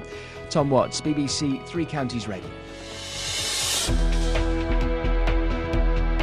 Thank you, Tom. 7:17, Thursday, the 10th of... Who's that? September. There's just a window, man looking through a window. I mean, you're allowed to. It's just not when I'm on air. It's rude, isn't it? You know what I mean? Also, I like to do the show naked, and I just... Anyway, these are your news headlines on BBC Three Counties Radio. West Herts NHS Trust, which includes the hospitals in Watford, Hemel Hempstead and St Albans, is being put into special measures after being rated as inadequate by the Care Quality Commission. A pilot has escaped with minor injuries after his helicopter crashed near Tring yesterday afternoon, and a Buckinghamshire policeman has been sacked for posting pornographic images on his personal Twitter accounts. On Inside Out, we visit the Muslim school where students and staff tell us how they cope with suspicion and prejudice. We meet the man who says the bank cost him his business. And in preparation for the 2015 Rugby World Cup, we get an exclusive look at how England's physio team prepare players to be pushed to the limit. Inside Out with me, David Whiteley, Monday, 7:30 on BBC One. Yarlswood is back in the spotlight this morning as MPs prepare to debate the length of time people are held at immigration removal centres. Campaigners and the detainees themselves have told us that people are being locked up for months with no idea as to when their cases will be processed. Well, the Conservative MP for Bedford, Richard Fuller, called for today's debate to discuss a maximum detention of 28 days. Joins me now. Morning, Richard. Morning, Ian. What are your concerns over Yarlswood? Well, it's not just my concerns, Ian. This is a debate that's been called by members of Parliament from all political parties. It follows an initiative that we did just prior to the election that was led by a Liberal Democrat member of Parliament. But today, Liberal Democrats, Conservatives, Labour and SNP will be looking at how well we handle people who have no right to remain here and what the role of detention should be in doing that. And the report found some very serious problems, one of which is the one you mentioned, which is people going to detention, and there's no time limit for how long they should be kept there. Why are they in there so long? Is it it just takes so long to process? How can you speed that up? Well, I think you're absolutely right. The process is in serious disarray if people are being kept for extended periods. These are supposed to be immigration removal centres. And I guess if you think about that, the impression we have in our minds is these people have no right to be here. They've exhausted all their rights to stay here. So now they should be returning to their country. And the idea that someone, whilst they're being removed, could be kept in what is essentially a prison for 28 days, or a month, for more than a month, for 6 months, sometimes a year, sometimes over 2 years. That doesn't sound like removal. That sounds like a system that's not working, and it's costing the taxpayer an enormous amount of wasteful expenditure, £100 a night to keep someone in detention. And what the report found was there were more effective solutions that could be done at lower cost to the taxpayer. But the people in Yarlswood aren't necessarily being removed, are they? No, exactly. I mean, more than half of them are put back into the community. I mean, people come from the community, they're told they're going to be removed, they're taken to a detention centre, they're kept, they don't know for how long. Sometimes these people might have been victims of rape or torture, now we're incarcerating them, and at the end of that process, 50% or more are sent back into the community. Compare this with countries like Sweden or Australia, where they have a system of much less use of detention, much greater use of communication with people, And guess what? It costs their taxpayers less. And at the end of the process, when all of the legal claims have been made and people are told they have no right to remain, there's a much higher likelihood in those countries that they will go back to their countries of origin rather than remain in this country. In Sweden, it's over 70%. In the United Kingdom, it's in 40% of a voluntary compliance of going back to your country of origin if you have no right to remain in the UK. So are you suggesting, Richard, the alternative is we don't detain these people at all, that they are out in society and they are monitored and have to report, I don't know, every day, every other day, something like that? Would that system be more effective? Well, I think greater use of that system would be more effective. There'll always be some role for removal to ensure that the system can work effectively. Remember, detention was brought in, I think, by Tony Blair in the early 2000s, but it was seen as a very small role in the way in which immigration removals took place. But it's grown. It seems to have been that the attitude within the Home Office, regardless of whether it's a Labour government, a coalition government, or a Conservative government, the attitude in the Home Office is we have to look tough on immigration, so by detaining people, we look tough. Well, what we're going to do today is question that policy and say there is no inconsistency between being tough on immigration rules for people who can come into this country and being compassionate and effective in managing the people here who have no right to remain here and need to go back to their country of origin. And how does it work today? What are you hoping the end result will be today? So this is the next stage in a process of trying to persuade the Home Office to amend the immigration rules. And later this year, the government will be introducing a new immigration rule. To her credit, the Home Secretary has herself announced a review internally within the Home Office of the role of detention. So we know the Home Office is looking at this. Today is an opportunity for members of Parliament from all parties to make representations to the Minister about what we're looking in that new bill to be the changes that will mean we get a detention system which is much smaller than it is today, less costly, more effective, and represents the best principles of British justice. Richard, interesting talking to you. We'll speak again, I'm sure. Thank you very much indeed. Conservative MP for Bedford, Richard Fuller. This is Iain Lee on BBC Three Counties Radio. Have we got any texters? Yeah, we've got a couple. Hello, couple of texters. I mean, Peter of Woolmer Green is texting like a crazy man today. Well, I know he's texted twice. Well, Ring us up. Crazy man. You know, you're getting towards the third text, and actually, you should be making a phone call stage now, Peter. The Labour leadership election is the first time for many to see democracy in action, not choreographed. Oh. And then he says, the term "here today and gone tomorrow" applies to some music and does not. Oh. There was no need for a full stop there. The term "here today and gone tomorrow" applies to some music and does not clutter the brain. Well done. I don't know. What is he saying? I don't know. Gary in Ampthill. Hi, just tuned in. What on earth is going on? I'm being tutored or tortured in another language, says Gary. Oh, that was Japanese. And Laurie says, hi Iain, miss you doing late night show. Rem when all you talked about was Lindsay Buckingham. I stalked an ex at his workplace and got thrown out by security. From Laurie. What a delightful romantic story. I did have a while ago, a slightly sexual infatuation with Lindsay Buckingham. I can see why. From the pop group, not the Revolving Doors. The Fleetwood Macs. That's it. And I nearly said the Revolting something else, but it's the Fleetwood Mac. Don't stalk a Lindsay Buckingham ex, and don't try and pin it on me. You'll be like that fella that... You know when... you won't remember this. You will. Remember when Ronald Reagan, President Reagan, got shot? Yes. Do you know who shot him? And why they shot him? No. I can't Was remember it JR? No. I can't remember the name of the fella that shot Ronald Reagan, but here's a fun trivia question. He shot Ronald Reagan to impress child actress Jodie Foster. Oh, yeah, I remember that detail. Yeah. Did it work out? I think she's with a woman now, isn't she? I think she's sworn off the revolt. She's sworn off gentlemen. With guns. With guns, as we all should, guys. Hey, Larry the Lion Killer, what's his name? The dentist. The Dr. Dentist. And Clarence. Was it Clarence? Cedric? Cyril? I don't know. How Anyway, soon we forget. The Lion Killer's gone back to his dental work. And then yesterday in the papers, they tried to kind of make like a British version. They said, well, now he's gone back to work. Here's the British version. It's a gentleman called John Smith who killed Steve and it was just like a rubbish... Tortoise. It was like a rubbish creature that he killed, Steve the goldfish or something.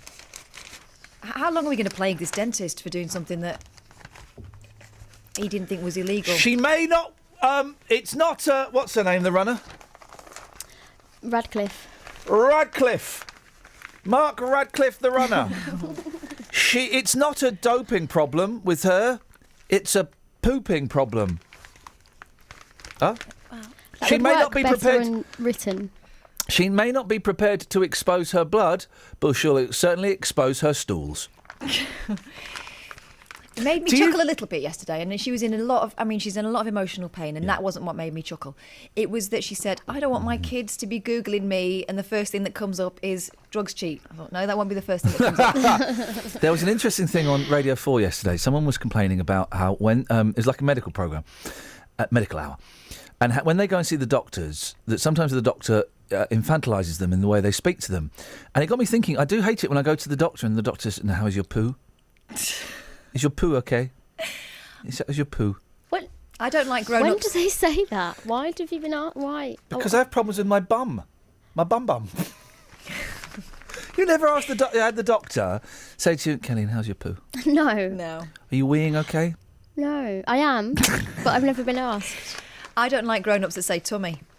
Doctor says tummy. You've got I pain don't like it. Got pain in your tummy. Has the doctor said that to you, Kelly? You've got pain in your tummy. Have you ever been to a doctor? Yeah. What for? Oh, don't ask. Why? Because it was a... 03459 455 555. What have you been to the doctor's You for? got the all clear anyway, didn't you? I haven't been for anything bad. Just like earache. That's bad. Asthma. That's bad. You're Yeah, dismissing asthmatics. No, You're saying asthmatics aren't worthy of our attention. No, they are. That's outrageous. What about people who've got bad ears? Hmm? You're out of order. Why? You've got another think coming. Cake's a bit rich, is the headline of this story. Moving on. UK, if you've ever been to the doctors, please do give us a call. Yeah. Did they ask about your poo, your wee-wee, or your tummy? What was wrong with you? If you're over 75, how are you feeling? 03459. Talking about infantilising medical procedures, I did make a reference to sooty when I was being examined during my labour. Oh dear. But it was just to, break up the tension. I've got to do this cake How's story. How's your poo? 03459 455 555. No, Kelly. Travel news for beds, cards and bugs. BBC Three Counties Radio.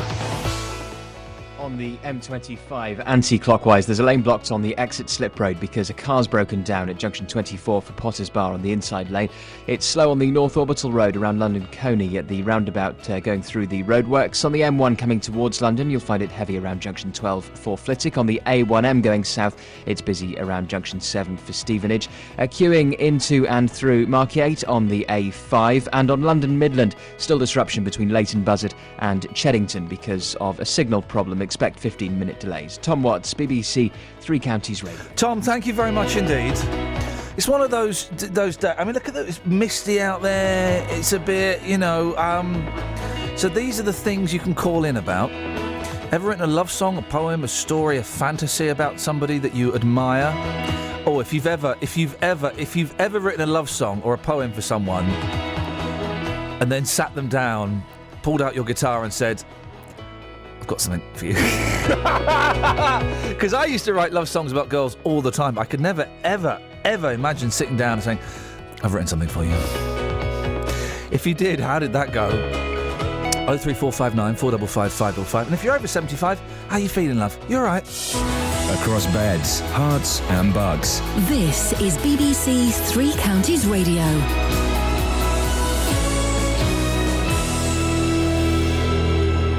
It's 7:30. I'm Simon Oxley. West Herts NHS Trust, which includes the hospitals in Watford, Hemel Hempstead and St Albans, is being put into special measures after being rated as inadequate by the Care Quality Commission. A pilot's escaped with minor injuries after his helicopter crash near Tring yesterday afternoon. A Buckinghamshire policeman has been sacked for posting pornographic images on his personal Twitter accounts, and a report is due to be debated in Parliament later which recommends detainees at immigration removal centres, such as Yarlswood in Bedfordshire, are held for a maximum of 28 days. The facility was criticised last month for conditions in which inmates are held. Three Counties Sports. BBC Three Counties Radio.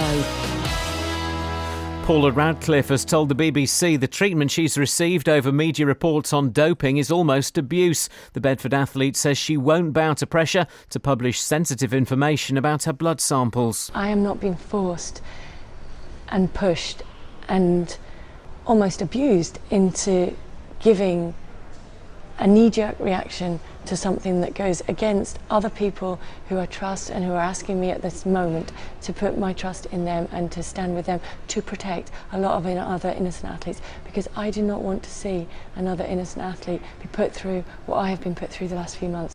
In football, Wycombe have signed striker Gozie Ugwu until the end of the season. The 22-year-old is a free agent after leaving Yeovil in the summer and has impressed in training with the Chairboys. Wycombe resume League 2 action at home to Plymouth on Saturday.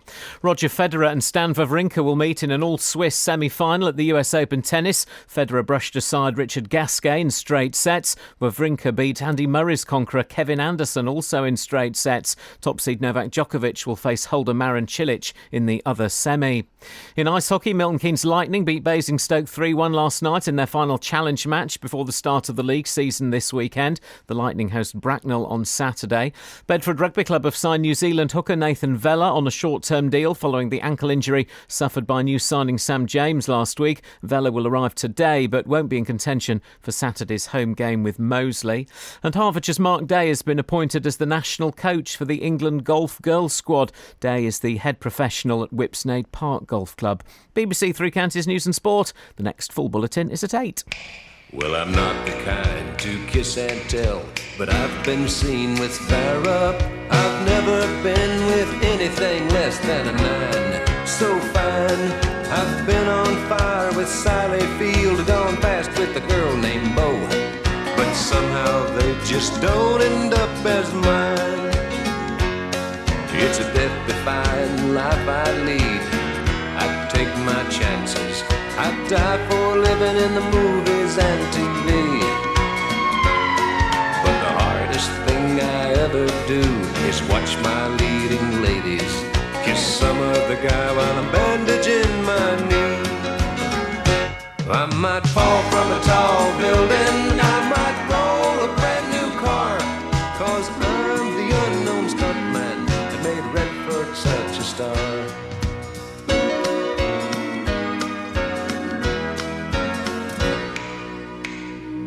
I've never spent much time in school, but I taught ladies plenty. It's true, I hire my body out for pay. Hey, hey, I've gotten burned over Cheryl Teague's, blown up for Raquel Welch. But when I wind up in the hay, it's only hay. Hey, hey, I might jump an open drawbridge or Tarzan from a vine, 'cause I'm the unknown stuntman that makes Eastwood look so fine.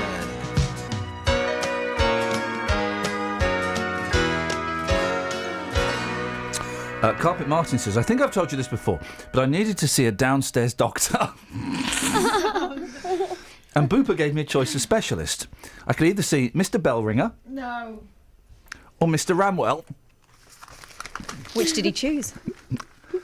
I don't. Carpet Martin, please tell us. Did you go for the bell ringing or the ramming? I've had a tweet from Posh Damon, who says, "When I was making You Are What You Eat, I had a poo fridge in my office." And by the way, that's the TV programme that he worked on. That's not a strange life concept he'd come up with. Contributors would. That was Gillian McKeith. Yeah, do you remember? Doctor, she'd have a look at the. Pretending to be a doctor, and it turns out it was all. She would always sort of shame them by looking in the Tupperware box and going, "That stinks." And I thought, well, that's because it's called poo and not sweets. It was literally. Anyway, they would keep it fresh in the special fridge, he says. Oh, the glamour. Television, you see. Different world. 03459 455 555. Well, no one's calling in. Are we calling the texts? Is that now standard policy?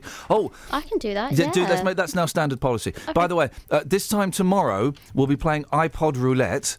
So we need a player. Now, yeah. I suggest, because it gets so busy, I suggest that you call in now to book your place. Because if it gets too busy again tomorrow, we'll have to drop it. Yeah, it's too much. So it's stressing me out. 03459 455 555. Now, all you need is an iPod, a phone, a computer that has music on that you can set to shuffle, and you go head-to-head with Ribena Rosie. Mm. And who have we got tomorrow? We've got a special judge tomorrow. Clem Curtis from the Foundation. Ladies and gentlemen, Mr. Clem Curtis from the Indeed, who may or may not have been part of the Foundation. Definitely was. He's going to be the judge tomorrow. So if you want to or you can send me an email. Yeah, I know it is, Kelly. We work here.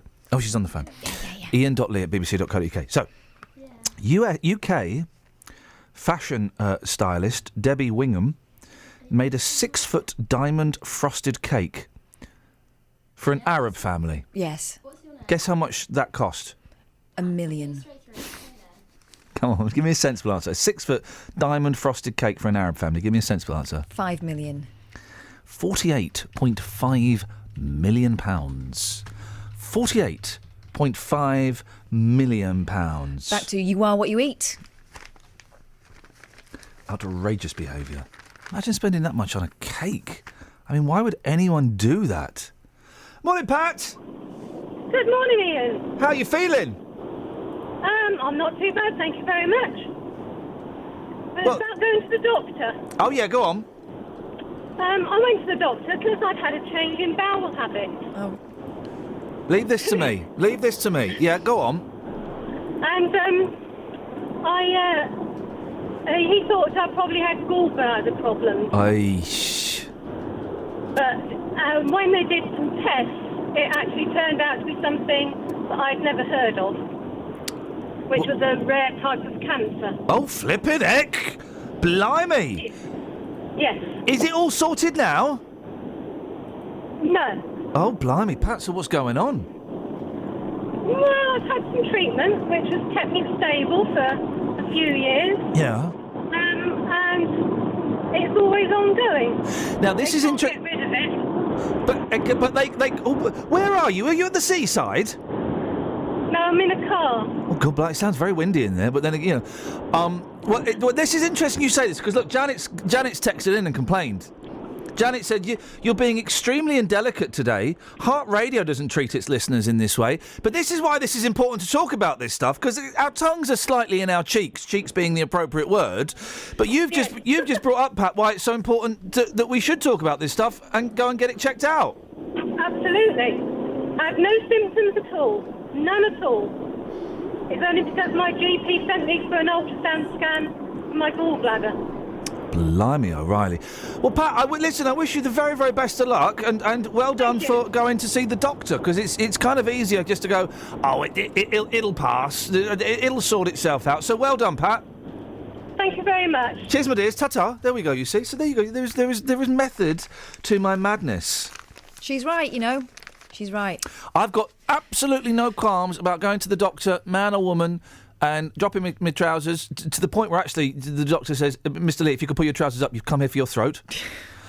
So I've got no qualms. I've been prodded, I've been probed, I've had a camera 16 centimetres up my bum. Right, Oof. This is the thing. When it's your bum in question, of course, it's very precious and private to you, but the doctor sees them all day, every day, Yeah. and actually it's just a bit. It's just like taking your car to see a mechanic. They just want to see what bit's not working, so don't be shy about it. I have got no qualms about any of that. And the first time, when you're a young man, the first time you drop your trousers and they start having a little prod around it, you know, either the front or the back, it's all a bit, oh, no. The worry, I'm gonna tread delicately, okay? Tread delicately. The worry for a young man is, if a doctor prods his bits, what if he gets a bit excited because it doesn't happen. And even if it does, it's a doctor. He knows why.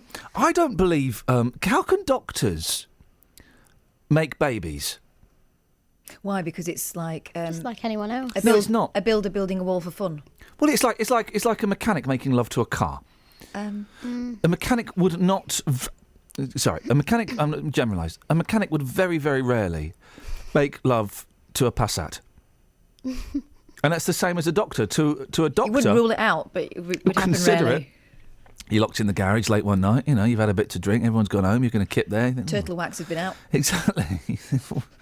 That Alfa Romeo is looking a little bit. No, but to a doctor, human body it's just like a car. It's just like a car.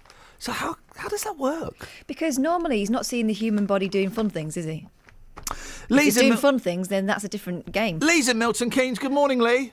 Good morning, Ian. What have you got for us, boss? Well, nothing. No, me neither. I'm a spent force. I'm a spent force, Lee.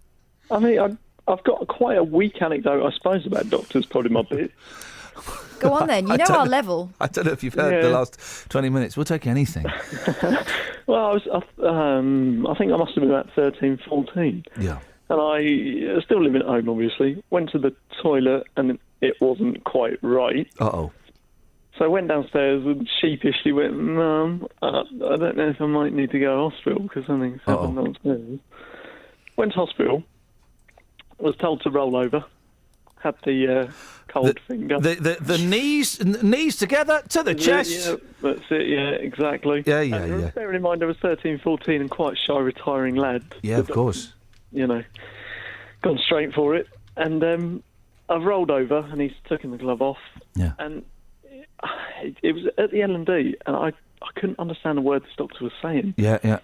So I just nodded along and was like, yeah, thanks very much, cheers. But he looked quite positive. He was smiling away. Maybe he had a cute bum. I don't know, you know. Possibly, yeah. I'm like, not anymore. Might have done then. Yeah. So I wandered back round and Mum sitting there in the waiting area. She goes, so everything okay? And I just sort of went, I think so. And she said, what did he say? I said, I don't know. I didn't understand. She said, you didn't ask him to repeat anything? So I don't think that would have helped. So that's my pretty weak anecdote. Well, was it? Well, no, hang on. This is not weak. This is a spot on anecdote because I'm gonna two things. First of all, was your bum okay? Yeah, it was fine. Okay. Second thing, I hate to break this to you. I don't know if he was a doctor because Might have been a porter. No, I say this because I've had a lot of work done on my bottom. A lot of reconstructive surgery. I've suffered terribly from piles and other things. And when I went to have my bottom checked the first time, the fella that looked at it, I said, OK, doctor, what do I expect? He said, oh, no, I'm not a doctor. I said, what? He said, I'm not a doctor. I just look at bums. So he wasn't a doctor. And then to make it worse, and you know the positions, you've got your trousers around your ankles, you're on your side, your knees together, up to your chest. Yeah. So this fella, who's not a doctor, comes in, and he makes the snapping sound of the glove on the hand. And then about 15 students walked in. He said, do you mind if I bring some students in? Now, I was in a pretty vulnerable position anyway. Yeah. So the ability to go, do you know what, actually, yeah, I'd rather you didn't, if you don't mind, the fake doctor. It's an awkward position to be in for so many reasons, isn't it? It is well, Lee, indeed. I'm glad everything is okay. Thank you very much indeed for that. Adrian says, there's plenty of mechanics that like to race cars on weekends. So you can love them in different ways. I think that I don't really know what that means. Well, that you can see the business side of cars and you can also see the fun side of cars, just like a doctor can see the business side of bodies and the fun side of them. Is there anything more exciting?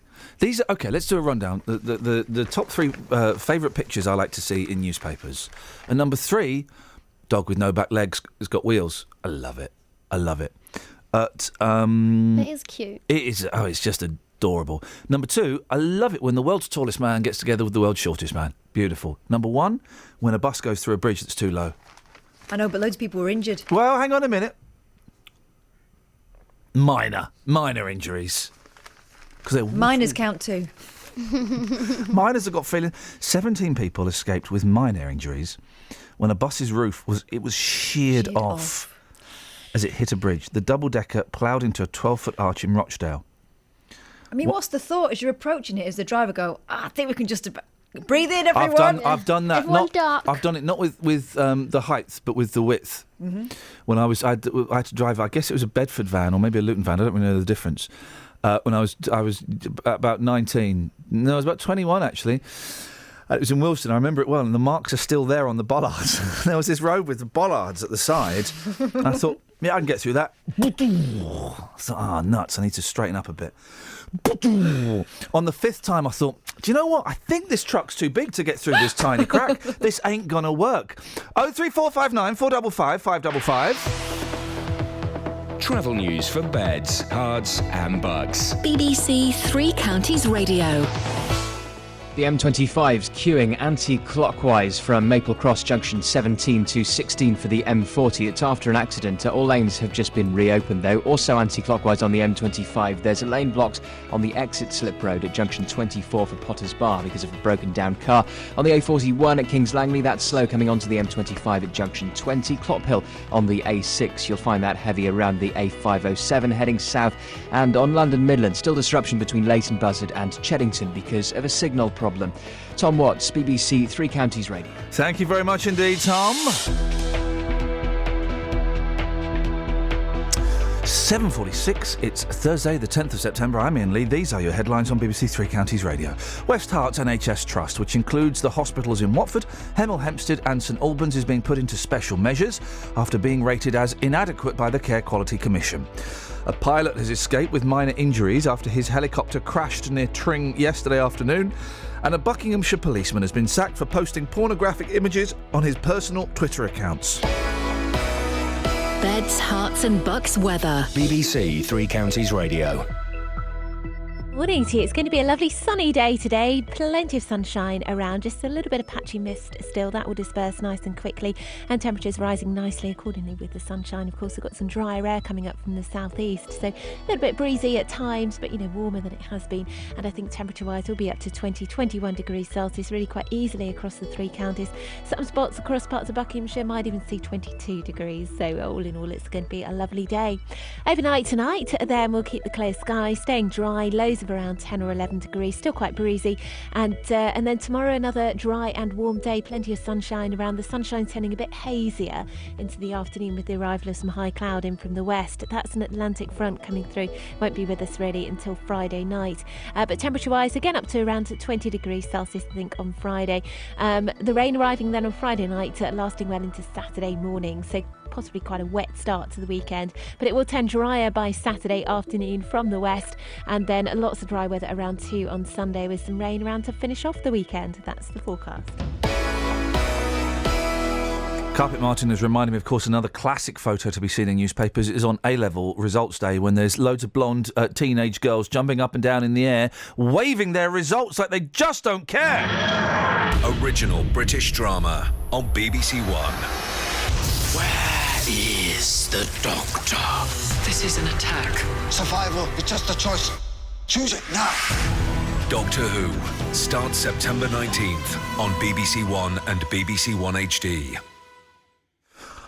So there's a brilliant. We're talking about pictures in the newspapers. Have you seen this? This camera woman. It's a cracking picture. I mean, it's a little bit naughty. Go on. TV bosses have fired a Hungarian camera woman filmed kicking and tripping migrants crossing the border from Serbia. What?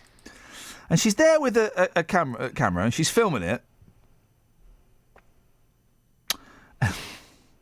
And you should, this woman could probably go to jail for this, right? And she's like a young woman, and she's filming it and stuff. Of course, as a camera person, particularly, even I would suggest even more so than a reporter. You are there as an observer. You're literally observing as a camera person. You are observing and recording what is going on. You don't get involved. You certainly don't touch anyone. She's tripping them over. And one of the people she's tripping over is a girl who looks to be about 11. There's an 11-year-old girl and she just puts her foot out. The N1 TV internet channel said the blonde woman named as Petra Laszlo behaved unacceptably and has been sacked. She could face prosecution and 5 years in jail after campaigners pledged to bring charges. The shocking 20-second video, oh dear, shows her with a camera on her shoulder, mask over her mouth and nose, kicking 2 refugee children running past them. Gosh. Well, the campaigners have started a Facebook campaign, so that's that sorted then. That'll get that sorted. And what a horrible, horrible woman. Well. And it's all about pictures today, isn't it? Because have you seen the picture of... now, I don't know this young lady's name. Jose Mourinho's daughter. Matilda. Sorry? She's called Matilda. Is she really? Mm-hmm. She's very dour looking. Well, so's he. Why has she not got Portuguese. Why has she not got a vest on? I don't know. I don't think my dad would approve of that kind of shenanigans. They've gone out to a do, and... It's the GQ Men of the Year award. Okay. He was up for. I used to like Jose Mourinho. Oh, I like him. I do. A lot. Yeah, he was on my gay list. Mm? He was beneath Duncan Bannatyne for a while, just beneath Duncan Bannatyne on my list. He was above. Duncan Bannatyne. Was the top above one? Him? He was Duncan Bannatyne was the top dog. He was at the top of the greasy pole. Chance to be a fine thing. So they went to this do, and she's gone in. Well, it's a jacket. Well, it looks like a jacket. I think it's actually a one-piece dress. So it's a very short skirt. That's fine, and the top looks like a jacket. I think it's part of, or maybe it's separate. I can't quite tell. But it's kind of like open to the navel. It's called a tuxedo now, dress. You would wear, like, I don't know, a blouse or something underneath it, or Kelly, you'd probably wear a T-shirt with the Ramones on or something. It's a band. You'd probably wear like a pinny or something, Kath. But you'd wear something underneath it, or a vest. She's got nothing on, and it's all out there. And if I was Jose Mourinho, because he likes to give people a stern telling off. Why has he not given her a right royal rollicking? Why has he not given her the red card? Maybe what she originally had on was way worse, and he was like, "Oh no!" I mean, that was the improvement. My dad's favourite saying as I left the house was, "Put a cardigan on," right? But he didn't mean just a cardigan. In this case, I mean, flipping out, she's with her dad. She's with her dad. She's not going out on a sexy date. Maybe she saw it as a sexy date. Well, who knows what she was going to... She was obviously using it to... Well, we're talking about her. What's her name? Exactly. So there's not a picture of the world's tallest man with the world's shortest woman today, but there is a picture of a child who's got tiny feet next to a man with the world's biggest feet. Does that count? Yeah, it's not bad. We'll have that. Oh, it's the Guinness Book of Records is out today. It's no mean feat. But these 15.8-inch size 26 hoofs, is a man, stomped into the latest book of Guinness World Records. One Jesus Hernandez of Venezuela takes a giant step. Oh, for crying out loud, Pierce Eady. How many of these are you going to cram in? Into the 2016 edition. I'm glad we've stopped this. This has stopped over the last couple of years, but we would always get offered as a local radio station. New Guinness Book of Records is out. Perhaps we did get offered it. Yeah, we do. New Guinness Book of Records is out tomorrow, and we've got these local heroes. Well, they're not heroes. They're local Muppets that have got too many tats. That's a record. We did it once, and I just remember doing it thinking, oh, God. Hey, I know what. Why don't we try and get Iain to break a world record live on air? I know what. Why don't you... Here's a world record. The speediest tortoise. This is the thing about tortoises. They are well fast.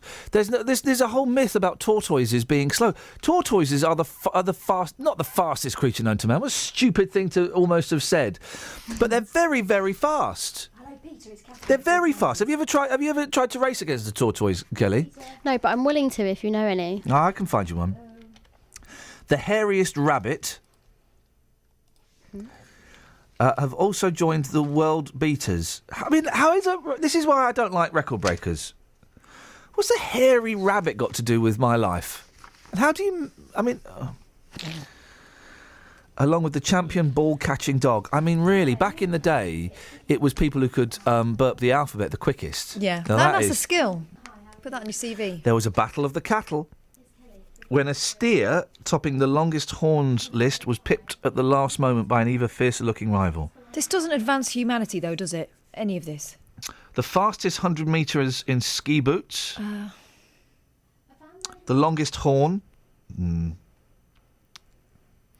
The most balls caught by a dog in 1 minute. And the fastest 100 metres in clogs. Jeez. I mean, what really is there not something better? Hang on, Peter in Walmer Green's ringing up. Oh, blimey! Hello, Peter. Oh, blimey! Put Peter through. Slow news day today, guys. I don't know if you noticed. I don't know if you noticed, Peter. Hello. It's a slow news day today, Peter. Oh yes. And I think it's about to slow down even more. Oh no, I don't think so. Oh, have you got an ace up your sleeve? Is there a rabbit in your hat? I was listening to these MPs talking about the people coming in, the incomers, and they're talking about incomers. Yeah. We can establish a position with them where we could house them and do all sorts of things. Yeah. Well, on my rough calculation, we've got 500 million people on housing lists. Hang on a minute. Half a billion people in this country on housing. Are waiting on housing lists. Okay, half a billion. Well, Catherine, could you do... Well, just Peter, could you do me one favour, Catherine? Could you find out the latest census and just let me know how many people are living in this country? Peter reckons there are 500 million people on the waiting list for housing. 64.1 million. In Tower Hamlets on their list alone. Peter? Just, Catherine, how many people live in this country? In the UK, 64.1 million. So that's a difference of very roughly 440 million people. You're 440 million people out. Well, £500 million is sorry, 500. I meant $500,000. Not Well, a you billion. said £500 million, and that's I mean, if you look at Tower Hamlets, there's 20,000 people on the housing waiting list. Yes. Right. Now, I did a rough calculation, not clever. Well, very rough. You were 440 million out. No. I'm talking. Now, let's be serious about this. I'm trying to be serious. Then stop pulling figures out your backside. Well, if you're talking about 20,000 people on one housing waiting list, yeah, and you're talking about many hundreds of people, thousands of people, in fact, living in rooms where there's mould running down the walls, which is slowly killing their children, because the mould spores, kill. Now, we're in a situation like that, and I've got no respect for MPs that created that. Right, OK. And I don't understand what this has got to do with people fleeing war. Well, what I'm saying is they were all discussing it and saying, yes, how caring we are. Yeah. Well, I want them to be caring for the people here who are dying because they've got no home. But Peter, why can't they do both? I don't understand. That's what I want. Well, then petition your government and your council and your MP to do that as well. That is hopeless. It's like talking. It's either talking. When we talk about politicians, we get people saying, "Oh, they're right to the left." But when you talk about the people to the right, they're not fascists. Well, I've got literally... Now you're going off... Normally your argument is quite coherent, but you're talking nonsense today. I know my argument is quite coherent. But it's not today. What are you about fascism for? And if how far to the right do you have to go to become a fascist? I've got no idea what that's got to do with the housing crisis and spores. But when anyone goes left, they're called a red. Right. What's that got to do with spores? The housing crisis in this country is horrific. And it's killing people. I agree. And no one says or does anything at all about it. Well, loads of people do. So it's about time politicians stood up Yep. and realised that they have caused this problem. Yeah. The biggest loss to the public purse over the past 30 years was selling off social housing. Peter, we have to go in a second. Yeah. And I'm glad we finally kind of got back on point. Are you running in the Labour leadership campaign? No, I'm not. I think you stand a good chance. Travel news for beds, cards and bugs. BBC Three Counties Radio. Anti-clockwise queuing on the M25 after an accident earlier between junction 17 for Maple Cross and 16 for the M40, just by the M40 exit. The North Orbital Road busy in both directions through the roadworks at the London Coney roundabout. On London Midland, expect some 15-minute delays between Leighton Buzzard and Cheddington. That's because of a signal problem. Tom Watts, BBC Three Counties Radio. Tom, thank you very much indeed. I kind of got where Peter was coming from, but we took a very... we went all around the houses, shall we say. I think it's probably... I don't know. It's a quiet news day today, There's nothing in the papers, 03459 455 555. Local and vocal across beds, hearts and bucks. This is BBC Three Counties Radio.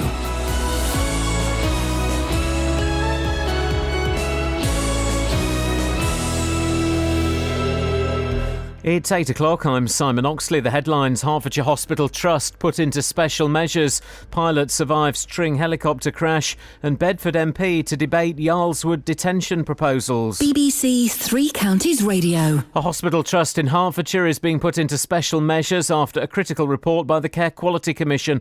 West Herts NHS Trust, which includes the hospitals in Watford, Hemel Hempstead and St Albans, was given an overall rating of inadequate. The trust was inspected in April. Medical Director Michael van der Watt says it could take between 9 and 12 months to come out of special measures. We need to make sure that patient flow throughout the trust is improved, and we know we as we have been working with our partners for quite some time, is to make sure that patients who no longer require acute medical care are transferred out in the community, thus creating beds for the patients who are arriving in our A&E department and therefore reducing any unnecessary waits along the way. A pilot escaped with minor injuries after his helicopter crashed near Tring yesterday afternoon. It happened as it took off at 4:45 in Aldbury. It's believed the helicopter came into contact with power lines and came down in a field behind Church Farm on Station Road. A Buckinghamshire policeman has been sacked for posting what Thames Valley Police has described as numerous offensive and pornographic images on his personal Twitter accounts. PC James Ferguson, a patrol officer in High Wycombe, denied the charges at a misconduct hearing yesterday. MPs are due to debate a report later which recommends detainees at immigration removal centres, such as Yarlswood in Bedfordshire, are held for a maximum of 28 days. The facility was criticised last month for conditions in which inmates are held. Conservative MP for Bedford, Richard Fuller, sits on the parliamentary panel. Regardless of whether it's a Labour government, a coalition government or a Conservative government, the attitude in the Home Office is we have to look tough on immigration, so by detaining people we look tough.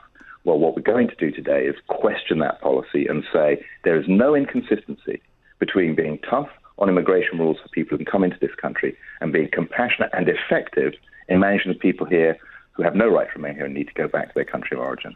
Supermarket Morrisons has announced the closure of 11 supermarkets, putting 900 jobs at risk after another fall in profits. Yesterday, Morrisons said it was selling 140 local convenience stores. Voting closes in the Labour leadership contest at midday. The veteran left-winger Jeremy Corbyn is tipped to top the poll. The winner will be announced on Saturday. In sport, Paula Radcliffe has told the BBC the treatment she's received over media reports on doping is almost abuse. The Bedford athlete says she won't bow to pressure to publish sensitive information about her blood samples. I don't need to do that. I know that I'm clean. You're the one that has doubts, and that, I'm afraid, when it all boils down to it, is not my problem. Because I know that I have always competed as a clean athlete. I have always stood up for what I believe in. The weather dry and sunny with patchy cloud at times, a maximum temperature 21 degrees Celsius, and you can get the latest news and sport online at bbc.co.uk/3 counties. Thank you, Simon.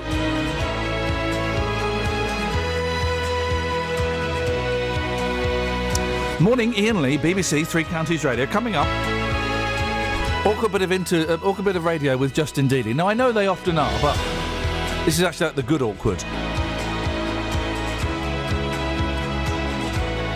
It's kind of, it's a very quiet news day today. There's very, very little in the papers. And there's this thing about you can catch Alzheimer's. I mean, I'm not buying the headline. I'm not buying the headline. I want to do a little bit more reading into that first. So there's not really a lot going on, so it's kind of, it's an open house, and by that I don't mean you can turn up. That would be nuts. What I do mean is, you want to call up about, I don't know, if you want to call up about the Alzheimer's thing, you can. You want to call up about the refugee, you can call up about anything, but then, do I really need to say that? Because that's the rule every day. You know that, don't you? We're not one of those shows where this is what we're going to talk about this hour, this is what we're going to talk about in the next. We don't do it like that. It's more like a chat down the pub. You kind of, one thing sparks another, and you give us a call about whatever you want. We'll be more than welcome to talk to you. Otherwise, it's just me waffling on. 81333, start your text 3CR. If you give us a call, we call you back straight away, so you don't pay much for the call. 03 459 455 555. Across beds, hearts and bucks. This is BBC Three Counties Radio. Also, 7:30s on a Friday, we play a game called iPod Roulette. All we need is one more player. You have to have an iPod or an MP3 player or a computer where it's got music on, and you can set it to shuffle, and you go head-to-head against the reigning champion. If you want to be part of that, why don't you send me an email with your phone number, ian.lee, IAIM, .LEE at bbc.co.uk, and we'll hook you up. Now, the West Herts Hospital Trust has been placed in special measures following a damning report from the Care Quality Commission. Inspectors found that care at Watford, Hemel Hempstead and St Albans hospitals was inadequate, with a shortage of nurses across all three sites and untrained staff assessing A&E patients at Watford.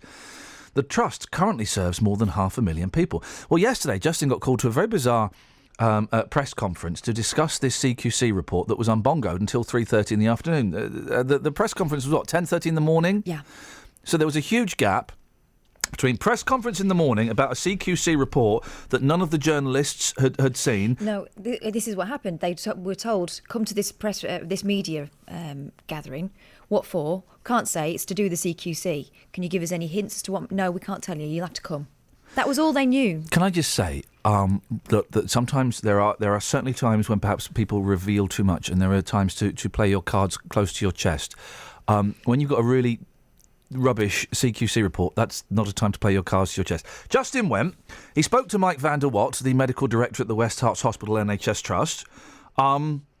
It got a little bit awkward. Well, if you look at what patients want when they come to hospital, they want staff who are caring, and that's acknowledged in the CQC report. They want to be assured that they're not going to get infected. We have a significant reduction in infection rates and have not had a single case of the superbug for more than 16 months. Our outcomes, the things that people care about, i.e., are you going to survive whatever your acute condition is really low. Our fracture neck of femur rate is now statistically lower than the average seen throughout the United Kingdom. And as I've said previously, we are in the top 17 trusts in the country with regards to our outcomes. So how long will it take you to come out of special measures here? It's not for us to decide, obviously. Roughly? We would hope within 9 to 12 months. Can I ask why you invited the media here today, but you didn't actually show us the reports? Because I'm going in now asking you questions without actually having seen the report. Why was that? The CQC embargoed the reports, not us. So can I ask why nobody is available to talk to us live on the programme on Thursday morning when we've actually seen the reports? Oh, hang on. I think we stop here because those are unfair questions. I don't think they are. No, I think they're absolutely unfair questions. We've offered you absolute fairness to do today because our diaries are stuffed, because clearly... I'm simply asking the question why nobody will be available on Thursday morning. That's a fair question to ask. I'm sorry, that's not a fair question to ask. Can I ask why it's not fair? Because our listeners will be asking that question. I'm not prepared for this to go on the record, I'm sorry. Okay, that's the PR woman there. I'd ask for a refund, Mr. DeWatt. Let's speak to Judith Penrose, who came to the programme a few months ago. Her brother died at Watford General last year after being misdiagnosed with a chest infection when he had pneumonia. Judith's on the line now. Morning, Judith. Morning, Iain. So tell us what happened. Yes, Robert, as you know from the report earlier this year, went into A&E late on a Friday night with breathing difficulties. Was taken to A&E where he was assessed and was in the resus department of A&E. He was put onto oxygen. It was 2.5 hours before he was given an antibiotic, which is something, again, which has been talked about in much length during all of these investigations, and even that they got wrong. They said it was within an hour. All reports now have indicated that it was 2.5 hours before he was given. The registrar, the whole department at this time, I have to say, Iain, was fairly chaotic. The staff didn't even seem able to communicate with each other effectively, let alone the patient, which was my brother Robert, and his family that were there. They just didn't really seem to know what was going on. I didn't witness that it was particularly busy, and therefore the excuses of, as usual, understaffing, etc. I mean, can I just say in response to that questioning with Mike van der Watt, the care that they seem to be taking pride in, we certainly didn't witness in our experience. And the one thing that really strikes me with this, first of all, this report was long overdue, because for as long as the people that are leading this trust are constantly defending their hospital and there's no outside opinion or force affecting this service, it will never improve. Robert was put onto oxygen. We kept repeating his symptoms. He'd only really been having symptoms for that day or a day or so before, so he hadn't been a history of being ill. He was fit. He cycled 70 miles a week. He was, as we were told, he had a chest infection. We were sent home and told that they would be waiting for a bed in the ward, and that was the end of that discussion. Again, the staff didn't seem to know what they were doing. The registrar that, seemed to be the only registrar in charge of a very critical department on that night, didn't seem to really understand that communication was important, that he should reassess. It turned out Robert was, by their own records, the news chart, which is a national chart which records how a patient is deteriorating when they're in the hospital. Robert's news chart was off the scale. He was a clinically unstable patient that they moved from A&E resus to a ward. We were sent home after 3 hours of being there with Robert, and within 2 hours of being home, we took a call at 5 o'clock in the morning telling us to get back to the hospital because Robert was critical, which, to say the least, was unexpected and bizarre. We went back and it turned out that Robert had passed away. They had tried to resuscitate, but obviously with the move and with the fact that they had misdiagnosed, moved a clinically unstable patient and couldn't identify an acutely ill patient. We've now found out that the registrar in question has now received training on how to identify an acutely ill patient. Now, oh, that's all right then. It's that's all right. you know. They've had the training now. Well done. They've had the training now, and from everything that I'm hearing about this report, we can bear witness to all of the bad highlighted areas. Well, this is one of the things, Judith, that is highlighted in the CQC report. It found that untrained staff were assessing patients at the emergency department at Watford General. It does seem incredible, doesn't it? Well, it does. I mean, I'm sure I speak for everybody when I say that we would hope that every department in a hospital is staffed with fully trained staff. However, in an A&E and resus department, which by Watford's own admission is one of the 3 safe places at the hospital, which is A&E, resus and outreach, the intensive care, there is opportunity there for the registrar in question to have called outreach. Had he have known, he had the opportunity to call outreach to have a second opinion. He didn't reassess Robert on moving. He's now saying he wouldn't obviously take the word of nursing staff. The nursing staff, there was no consistency. There was one sister in charge 1 minute, she'd go on a break, then there was another. So nobody really had plotted all along. And because they're clearly not relying on their own records, and their own target score, which is a national target score, which they should rely on in this department. But for as long as the seniors that are leading this are not called to task, because all they will do, as you've heard, is just defend. Let's pick up on the good points. What people expect when they go to A&E, yes, of course we expect the people there to care. They're not going into this profession to earn a lot of money, but they're not doing that, but we certainly have to be able to expect that. They are trained. And clearly, in the case of Roberts, which turned out to be the most tragic consequence of all, obviously, was the fact that the whole training is not as keen as it should be. And the people who are put in place in an A&E department surely should be the sharpest, most fully trained and knowledgeable staff. Not somebody that is the only person that happens to be on shift that night. Judith, well, listen, I've got to move on. It's always it's a pleasure to talk to you. It makes it sound slightly flippant because we're talking because of something really serious and terrible that happened to you. But I really appreciate your insight and getting your opinion on this. Okay, thank you, Ian. Thank you very much indeed. It's Judith Penrose. Oh man, alive. There we go. 03459 455 555 is the phone number. We're going to speak to Heidi Smalt, who's the Deputy Chief Inspector of Hospitals at the Care Quality Commission in a second. Let's do some of this first. Travel news for beds, cards and bugs. BBC Three Counties Radio. On the M25 anti-clockwise, you'll find it heavy between junction 19 for Watford and 16 for the M40. On the North Orbital Road, it's queuing in both directions around the London Coney roundabout, going through the roadworks. Coming towards London on the M1, slow around junction 12 for Flitwick. It's queuing on the A1M going south at junction 7 for Stevenage. And there are 15-minute delays on London Midland, disruption between Leighton Buzzard and Cheddington because of a signal problem. Tom Watts, BBC Three Counties Radio. Thank you, Tom.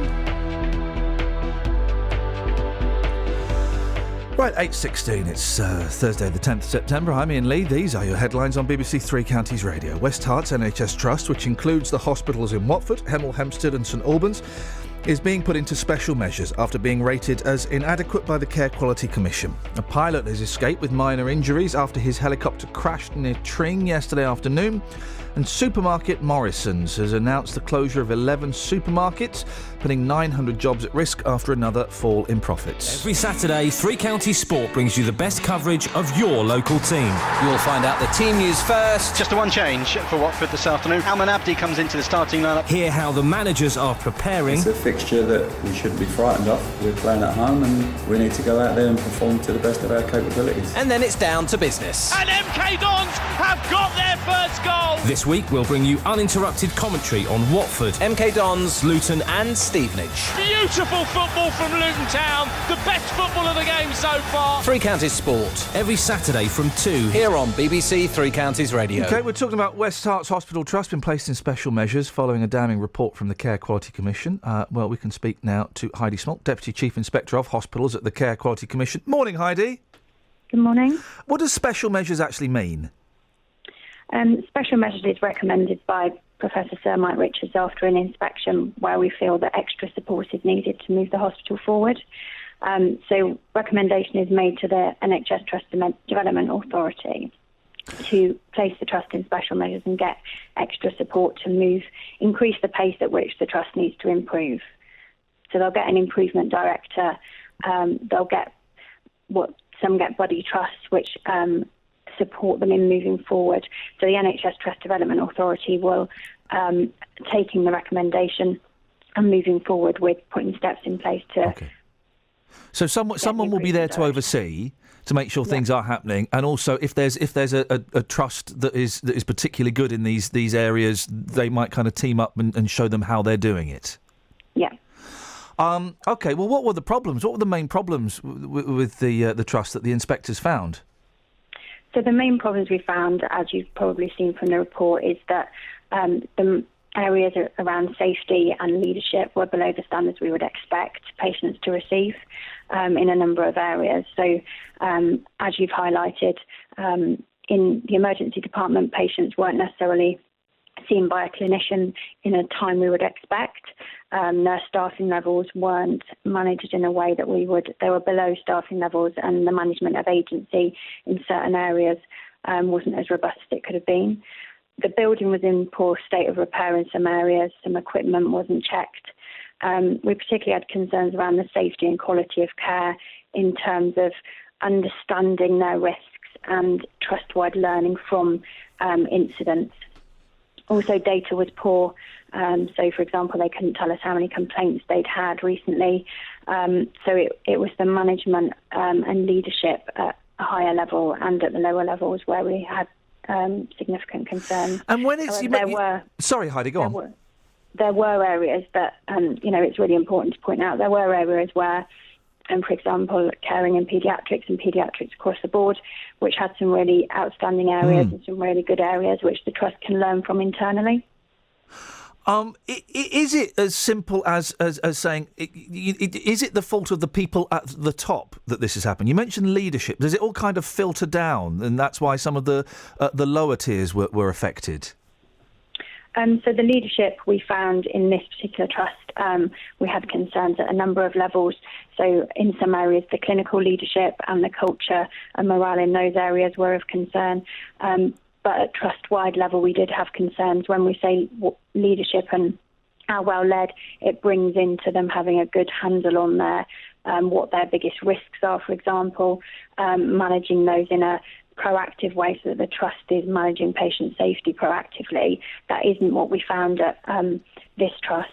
Obviously, Jack Kelly is an interim chief executive, had only been there since January, and she demonstrates a good understanding of the areas that need improvement, and following our inspection, some significant changes were made to immediately put steps in place to improve patient safety, such as the emergency department, where they weren't being assessed by a clinician. So we've worked very closely with the trust on a weekly basis since we inspected to monitor exactly what steps are being taken to improve patient safety. What kind of time span are we looking at before, everything has improved significantly? Well, that's the million-dollar question, isn't it, really? I mean, special measures, we hope that the support will increase the pace significantly to move some of these steps forward. And some of them are much easier to move forward, their systems and processes, which are currently being changed and need to be embedded, which will take time. But the areas around culture and staff morale will take longer. Obviously, they need to appoint a permanent chief executive. Jack Kelly is providing good stability there at the moment and making sure that they're moving things forward at pace. But they do need to make sure that they get a substantive chief executive in post. So some of the areas will obviously improve much quicker, and the immediate safety issues, that's what we've been concentrating on, to allow them to then pick up on the wider issues, to have a much more proactive management of their risks and caring for patients in an appropriate way, safely. Final question. Would you feel safe sending yourself or a member of your family to one of these hospitals? I think it's fair to say at the inspection, it wouldn't be my choice of hospital. I don't live anywhere near West Herts Hospital. However, they have made significant improvements. It's important to say the majority of patients on our inspection were being provided with safe care, but there were a number of examples where we had significant concerns. So if I needed to go into West Herts Hospital, I would. They've made significant improvements, but it wouldn't be somewhere at the time of the inspection that I would send my family immediately. I appreciate you answering that question. Heidi, thank you very much for your time this morning. Heidi Smolt, Deputy Chief Inspector of Hospitals at the Care Quality Commission. This is Iain Lee on BBC Three Counties Radio. I remember when my mum was going to have a mastectomy, and it was going to happen at a certain hospital near where she lived, and a week before, I went and spoke to the surgeon, and the surgeon said, right, so it's going to happen in this hospital. I said, no, it's not. And she said, what do you mean? I said, it's not. She's not going to have the operation in that hospital. And I've got power of attorney over her health, so ultimately I could have made that decision, but Mum agreed with me. And she got really sniffy. She said, well, what's wrong with that hospital? I said, right, I've read the summary of the CQC report, and you know it does really badly on that. She said, well, yes, I know, but that's you can't take the CQC report at face value. And I said, right. And also on Radio 4 last week, the head of the CQC said that he would not send his family to two hospitals in the United Kingdom, and that was one of them. So what other options have we got? And she got really... She wasn't expecting you to... she wasn't expecting me to have done my homework. And she got really... She said, I told you this. Also, you don't have to justify it to her. No, just tell her you're not going. She said... Well, you're putting your mother's life at risk. The longer you leave this, the worse... It's breast cancer. The longer you leave this, the worse it will be. She was completely wrong, because the longer we left it, the better it was. Because then she went to High Wycombe in the end, and because it was about 6 weeks later, she had a bit more chemo. And we went there to the hospital the night before, and she was all settled down. I went down the morning after, the next morning, to be with her, and she got prepped for the operation. And you go down to the prep room, and she was all gowned up, and they put like a wire into the breast to whatever. I don't quite know the intricacies of it. And they were in there for ages. It's supposed to take 20 minutes, and they're about 45 minutes later. And the nurse came out and said, the surgeon would like a word with you. I was thinking, oh, for goodness sakes, this is going to be awful. And the surgeon said, we can't do the operation today. And I got a cop on. I said, what do you mean you can't do the operation? He said, we can't find the tumour. I'm really sorry. We can't find the tumour. So what we're going to do, and I'm really sorry, is we're going to send your mum home today. We're going to book her in for another scan, because there's no point in going in if we're not sure what we're looking for, where it is. Went for another scan. Oh, the tumour's gone. The tumour had gone. That was extra amazing. 6 weeks delay. It was science combined with, I'm going to say it, a little bit of a miracle.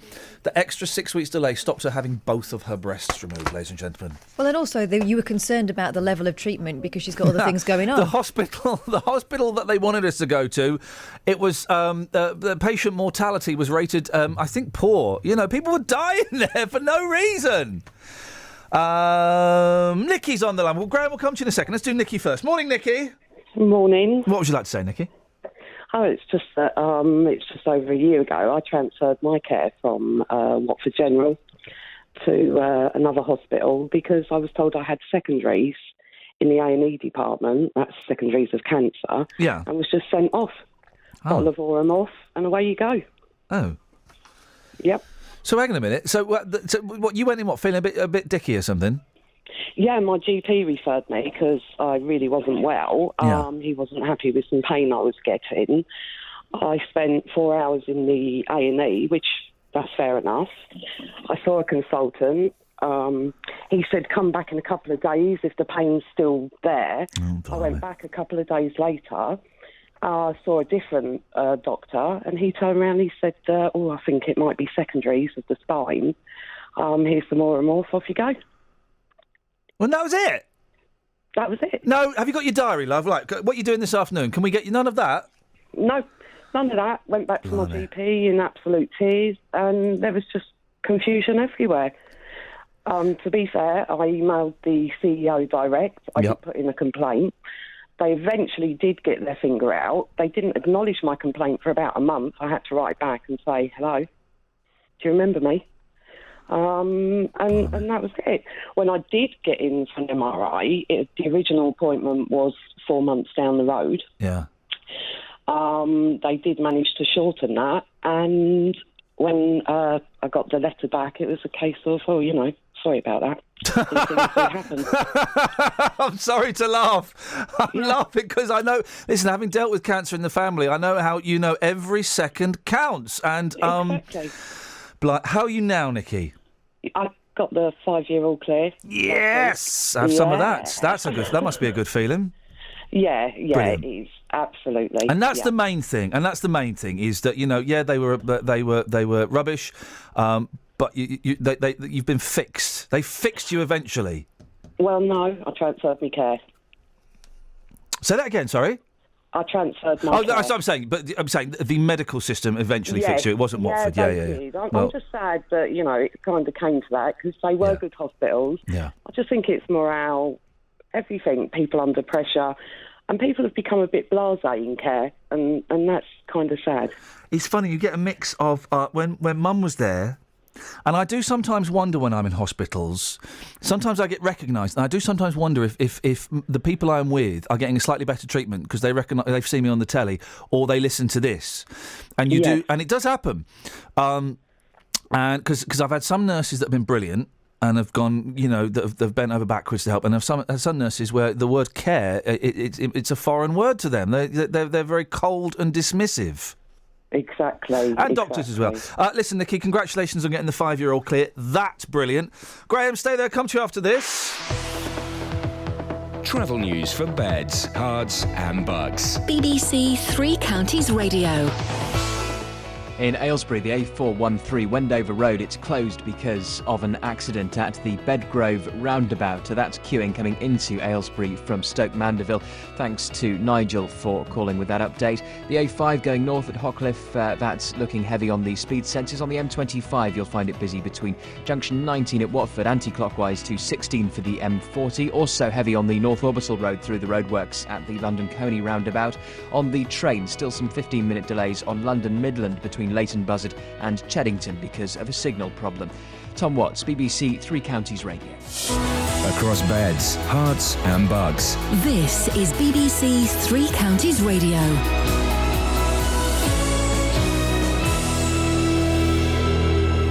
It's 8:30, I'm Simon Oxley. West Herts NHS Trust, which includes the hospitals in Watford, Hemel Hempstead and St Albans, is being put into special measures after being rated as inadequate by the Care Quality Commission.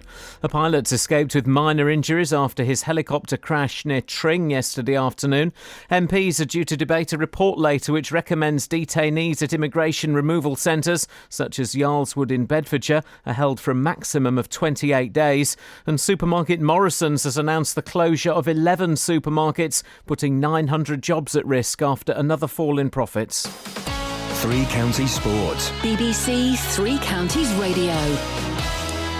Paula Radcliffe has told the BBC the treatment she's received over media reports on doping is almost abuse. The Bedford athlete says she won't bow to pressure to publish sensitive information about her blood samples. I know what the Sunday Times threatened to publish and to allege that they had significant evidence for 3 tests. Now 2 of those are invalid because they were taken immediately post-race in the pre-blood passport data, and they would just not be looked at for that reason.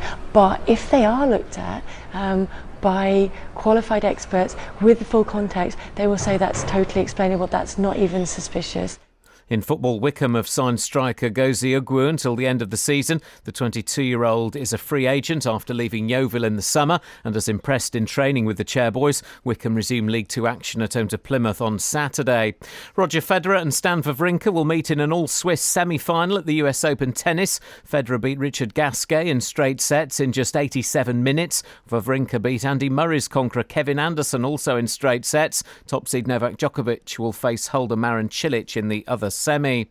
In ice hockey, Milton Keynes Lightning beat Basingstoke 3-1 last night in their final challenge match before the start of the league season this weekend. The Lightning host Bracknell on Saturday. Bedford Rugby Club have signed New Zealand hooker Nathan Vella on a short-term deal following the ankle injury suffered by new signing Sam James last week. Vella will arrive today but won't be in contention for Saturday's home game with Moseley. And Hertfordshire's Mark Day has been appointed as the national coach for the England Golf Girls squad. Day is the head professional at Whipsnade Park Golf Club. BBC Three Counties News and Sport. The next full bulletin at 9.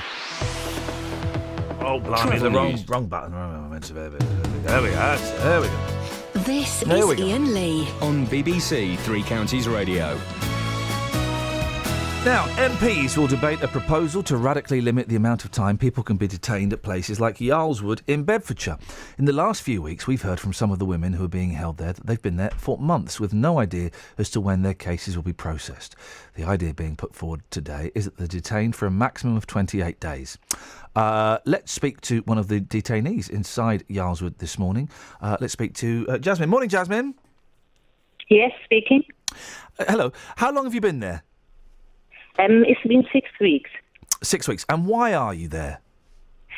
To be honest, under the Home Office haven't decided my case yet. That's why I'm in detention. Okay. And what is your case as you see it? Why are you in this country? Up with the asylum. It's an asylum claim. Okay. Do you want to go into any more detail about that? I'm sorry, I don't want to go to my case deep down, but I would like to explain about other people, not just for myself. We all affected the same way. Oh, okay, well, I don't want to hear about other people, Jasmine. I want to hear about you. How are you affected? The thing is, to be honest, we never have the experience and never thought in our life like we will be trained like that. And as long as I can see, people, they put the cases. No one is illegal in this country. And obviously people are spending so much. And they're putting the cases, they're putting the claim. That's why. Okay. Because they want to be legal. They don't want to be illegal. And the prison, this is not detention. I think this is a prison. And no one, especially for women, this is not a right place. And I can feel myself like my liberty, my freedom is completely restricted. I feel so horrible. I'm really down and really stressed out at the moment. Okay. What are conditions, Jasmine? What are conditions like there? Condition, to be honest, we feel like it's a mental torture. Like food is not good, medicine not given to us, and the main thing, like pressure is so much. So obviously we are so much confused. I can speak and communicate, but so many people, they got the communication problem. They could not understand, they could not speak, they don't know what is given to them, what they need to do. Obviously, this situation is quite critical situation for everybody. What happened in the protest that was there happened there on Monday? The protest was really good. It's about 100 women, including us, in courtyard. That was really good. And obviously, women, they don't want to live in the detention. And people are from different regions, to be honest. And you all are aware about the protest inside the Yardwood, which took place a few days before, and we protested, and there were 100 women in the courtyard. You should understand, please, that why we are doing protests. Well, why are you doing protests? Because we want justice and freedom. We all want to be out from this place, which has otherwise restrained our liberty and freedom on the contrary. OK. Jasmine, thanks very much for your time this morning. Yeah, thank you. Thank you. Let's speak to Antonia Bright, who's from the Movement for Justice, campaigning for rights of women in Yarlswood. Morning, Antonia. Morning, hi. Hi. So this is, you must be pleased that this is finally getting discussed in Parliament. Yeah, this is actually the first debate in Parliament, even though detention has become such a central feature of policy, and it's gone from hundreds of people into tens of thousands of people per year detained. This is the first time they're really debating it in Parliament at all. And I think that's really important, and I think it's a result of the fact that so many people have been speaking out and challenging it in so many ways, especially people who have been through detention. Are you optimistic that anything will actually change as a result of today? I think that things do have to change. I think that's become really clear, and things have been changing in the sense that things like detained fast-track process has been suspended and had to be, stopped from being used. So I think that the Home Office have lost certain powers, but I think that things are coming to a head, so something has to change. The question is, well, how much will things change, and what happens next? And we'll keep campaigning. In an ideal world, what changes would you like to see? I'd like to see an end to immigration detention. I think that it's always going to keep becoming an abusive system, even if they changed all the guards or they changed the contractors. Even if they reduce it to 28 days? Because you do have to have a system, don't you, where the applications for asylum or whatever they're gone through. Yeah, and that has been happening in the community too, with people not in detention, because people need to secure their status. They need to sort out their situation. So people do that. They do seek out lawyers. They get help. They work on their claims. So that can happen in the community. The nature of being in detention is that you're also in a highly traumatized, anxious state. And in those conditions, there just can't be fairness. Antonia, it'll be interesting to see what happens and exactly what's said today. I'm sure we'll be talking about it at some point in the near future. Thank you very much for your time. Thanks. Thank you. Bye-bye. 03459 455 555 on the subject of West Herts Hospital Trust that's got a pretty stinky rating from the CQC. Let's go to Kirsty. Morning, Kirsty. Hi, how are you? All right? I'm all right, thank you. I've got a little bit of what I believe is called heartburn. But apart from that, I'm all right. I've had too much coffee. Apart from that, I'm all right. Good. What have you got for us, Kirsty? Yeah, last year I was quite poorly. It started out as a urine infection, and it just escalated. And I ended up in A&E at Watford, and after being ill for over a week, I was admitted to one of the wards. I was admitted to a geriatric ward, actually, and I'm only 50, but maybe I look old. Well. And I was discharged, I'd say probably about 4 hours later, even though I did tell the doctor that I was still feeling really ill. I mean, I'm quite good with pain, and I was in a hell of a lot of pain. Yeah.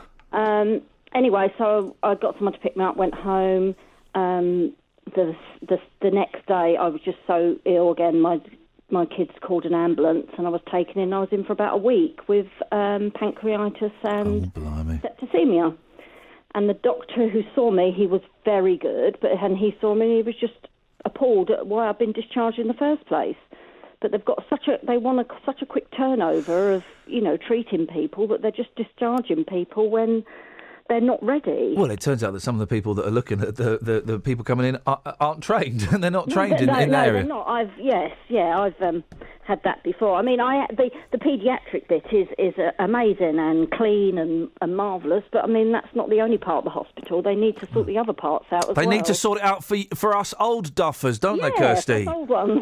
For goodness sakes, you're well and good now, are you? I'm all okay now. Yeah, touch wood. Thank you very much. Well, you keep you keep touching wood, but you can if you want. Urine infections. It's the second time I've discussed a urine infection with a woman I don't know in 24 hours. They're nuts, those infections. My mum used to get them, and we used to think she was going senile because she would hallucinate and she would talk to dead people. Yeah. It was the weirdest thing. First time it happened, we sort of flipping it. Here we go. This is it. And it went on for ages, and eventually the doctor came around and said, "Oh, she's got a urine infection. Have these antibiotics." By the afternoon, she was a whole lot better. But this is the thing. My gran was being looked after at home, and at one point, my auntie spoke to the doctor and they said, "It is a shame, isn't it, about her dementia?" They said she's not got dementia. Yeah. If you clear up the urinary infection, all of a sudden my gran would pop back, and she wouldn't be this person who was sitting in the chair talking to her dead father. Morning, Ian, says P&L Taylor. Please do not do doctor. Please do not do doctor, brackets, bum topics, as it's crass. Here comes the serious bit. Some people are going through cancer, etc. Yeah. And listen to you to cheer themselves up. Are you? I don't know. Are you going through cancer? I get the feeling from that you're not. I am now going to listen to Bernie Keith on Radio Northampton. So there. Well, that's me taught. Enjoy. That's me taught. You time travel back to 1993. You see if I care. I like Bernie. He's good.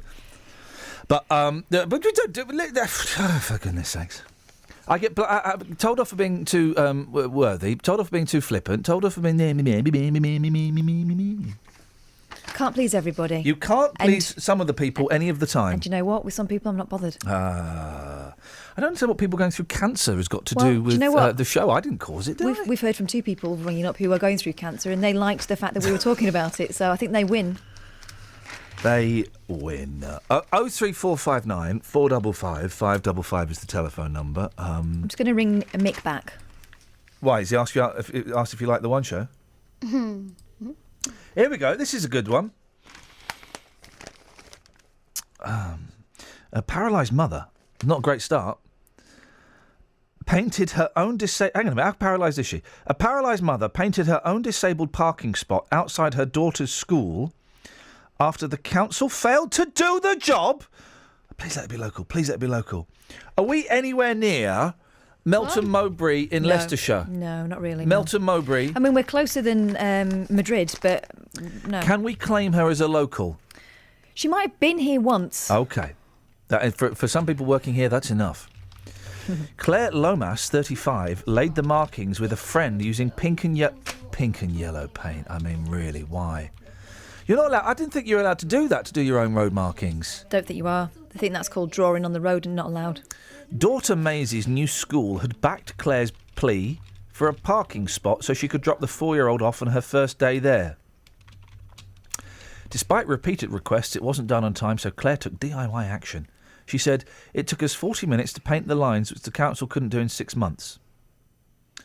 The council apologised and said it would paint the lines by the end of the week. We can't claim Leicestershire as local. Is it? No idea. I mean, it's more local to us than Scotland. OK, fine. We'll have it. Local story. Put that up on the BBC Live computer thing and we'll have that. That'd be nice. 03459 455 555. We've not celebrated Her Majesty today and we need to do that, guys. Travel news for beds, cards and bugs. BBC Three Counties Radio. It's slow through Aylesbury. That's because the A413 Wendover Road is closed because of an accident at the Bedgrove roundabout coming into Aylesbury. You'll find that queuing from Stoke Mandeville. In Leighton Buzzard on the A4146, so that's looking slow from the Total roundabout to the Wing roundabout. The A602 through Hitchin, that's queuing around Whitehill Road. On the M25, you'll find it heavy going anti-clockwise between junction 19 for Watford and 16 for the M40. And on London Midland, still some 15-minute delays between Leighton Buzzard and Cheddington because of a signal problem. Tom Watts, BBC Three Counties Radio. Thank you, Tom. 8:45, these are your news headlines on BBC Three Counties Radio. West Herts NHS Trust, which includes the hospitals in Watford, Hemel Hempstead and St Albans, is being put into special measures after being rated as inadequate by the Care Quality Commission. A pilot has escaped with minor injuries after his helicopter crashed near Tring yesterday afternoon. And supermarket Morrison's has announced the closure of 11 supermarkets, putting 900 jobs at risk after another fall in profits. Let's get the weather! Beds, Herts and Bucks weather. BBC Three Counties Radio. Hello, very good morning to you. Plenty of sunshine around today. We do still have a few mist patches and a little bit of low patchy cloud as well, but that should be replaced by sunshine really very shortly. We've got some of those cloudy conditions just currently over parts of Buckinghamshire, northern areas of Bedfordshire as well, but sunshine here to come. Plenty of sunshine at the moment across Hertfordshire. It will last here for the rest of the day today. Top temperatures up to around 20 or 21 degrees Celsius. Somewhere we could even get 22 degrees, 72 in Fahrenheit. A southeasterly breeze that's bringing up some drier, warmer air from the near continent. So quite breezy at times then. The breeze will last through to this evening as well. The overnight period, lows of 10 or 11 degrees. Staying dry, of course, with largely clear skies. And then tomorrow, another lovely day. Dry, warm, lots of sunshine around. The sunshine turning hazier from the west as we head into the afternoon with some high cloud just spreading in. That's ahead of an Atlantic front that's going to give us some rain on Friday night into Saturday. So it will be a wet start to the weekend. But the rain should have cleared by the time we get to Saturday afternoon, and it will be dry too for much of the day on Sunday, with some rain again to finish off the weekend, and then really very unsettled, wet and windy at times into next week. So enjoy the sunshine today. That's the forecast. Thank you, Elizabeth. We've had a brilliant summer of cricket. That's Edson Court, it's all over. But once again, we're also celebrating our unsung sporting heroes. He has such passion for sport. I'm extremely proud of what we've achieved here. Who will you nominate? We're looking for someone who inspires people to get involved in sport across Beds, Herts and Bucks. He's funny, he's never strict with you, so you don't feel pressured. To make your nominations, go to bbc.co.uk/unsunghero and download an entry form. The closing date is Thursday, 22nd of October, with our 2015 Unsung Hero announced at the BBC Sports Personality of the Year in December. She cares about everyone else more than she does about herself. Get inspired, get nominating. Morning, Mick. Morning. What you got for us, boss? Well, what happened on the 24th? I woke up on Monday the 24th. Dun dun dun dun dun. And I was put up with that all day, but on the Tuesday morning I phoned the doctor. I couldn't drive the car. She came out and wrote on the back of, I'm trying to do this quick, on the back of a sheet of paper which we provided, she wrote the notes and her name and address of her surgery, and told me to go straight to Watford General and go to the eye clinic. What was wrong with you, Mick? It turned out I'd had a mini stroke. Oh, blimey. Right, so I went there. They weren't happy that it was written on a piece of paper, unheaded. Yeah. And made a fuss about that. I said, well, she didn't have any headed paper with her. That's the end of it. It doesn't matter. She's put her name and signed it and all that. Cut a long story short, they sent me home because there was no one to see me. Right? If I'd have known that I'd had a mini stroke at that stage, I wouldn't have left the hospital. I went home. Went back, they told me to phone in the morning, which was the Wednesday. Went down there and got there at 9:30 by a neighbour taking me. Seen by a eye person, one of the technicians in the eye department. Yeah, the eye people, yeah. And he sent me straight down to A&E with a letter. Was it on headed paper, this one? No, it wasn't. Oh, dear. And sent me down, and then I was admitted straight away. Ah.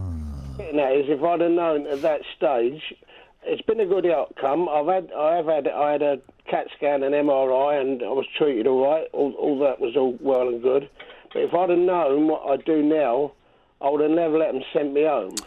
Is the MRI scan, Mick, the one where you're in that tunnel? They put you in that tube. Yeah.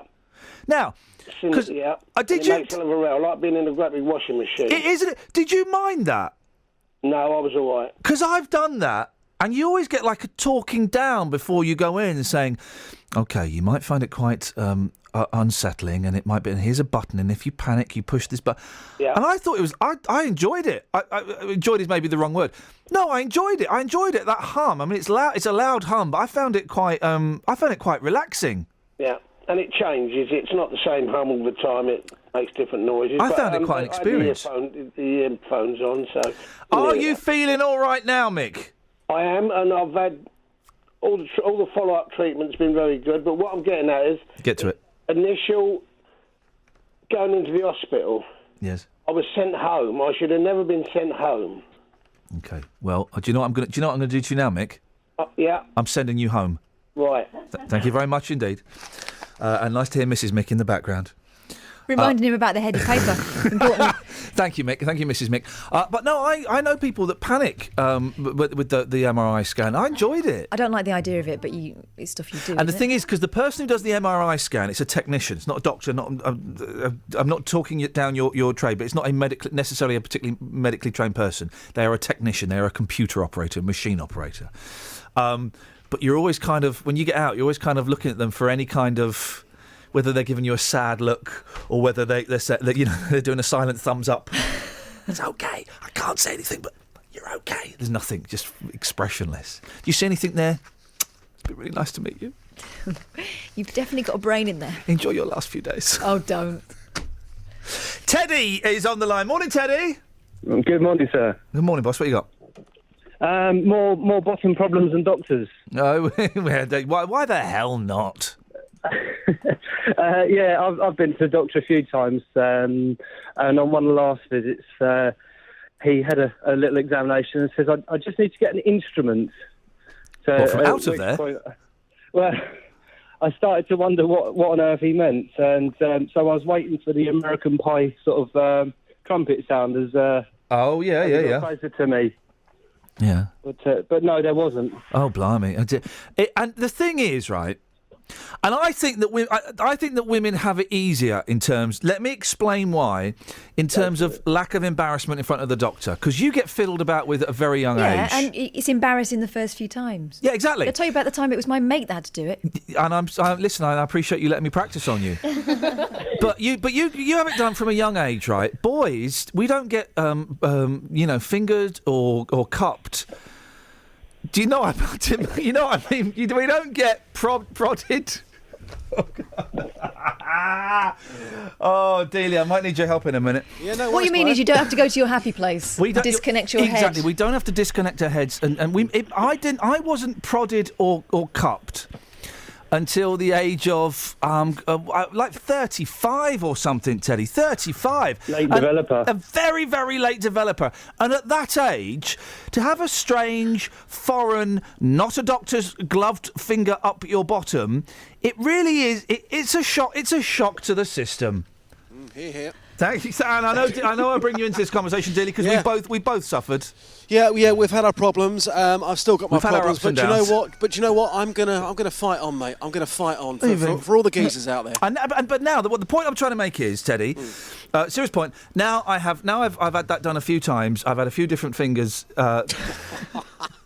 Guys, I'm trying to talk seriously about medical issues, right? I have got no qualms about exposing myself to you don't doctors. Mind who sees. I don't mind who sees. Don't we know it?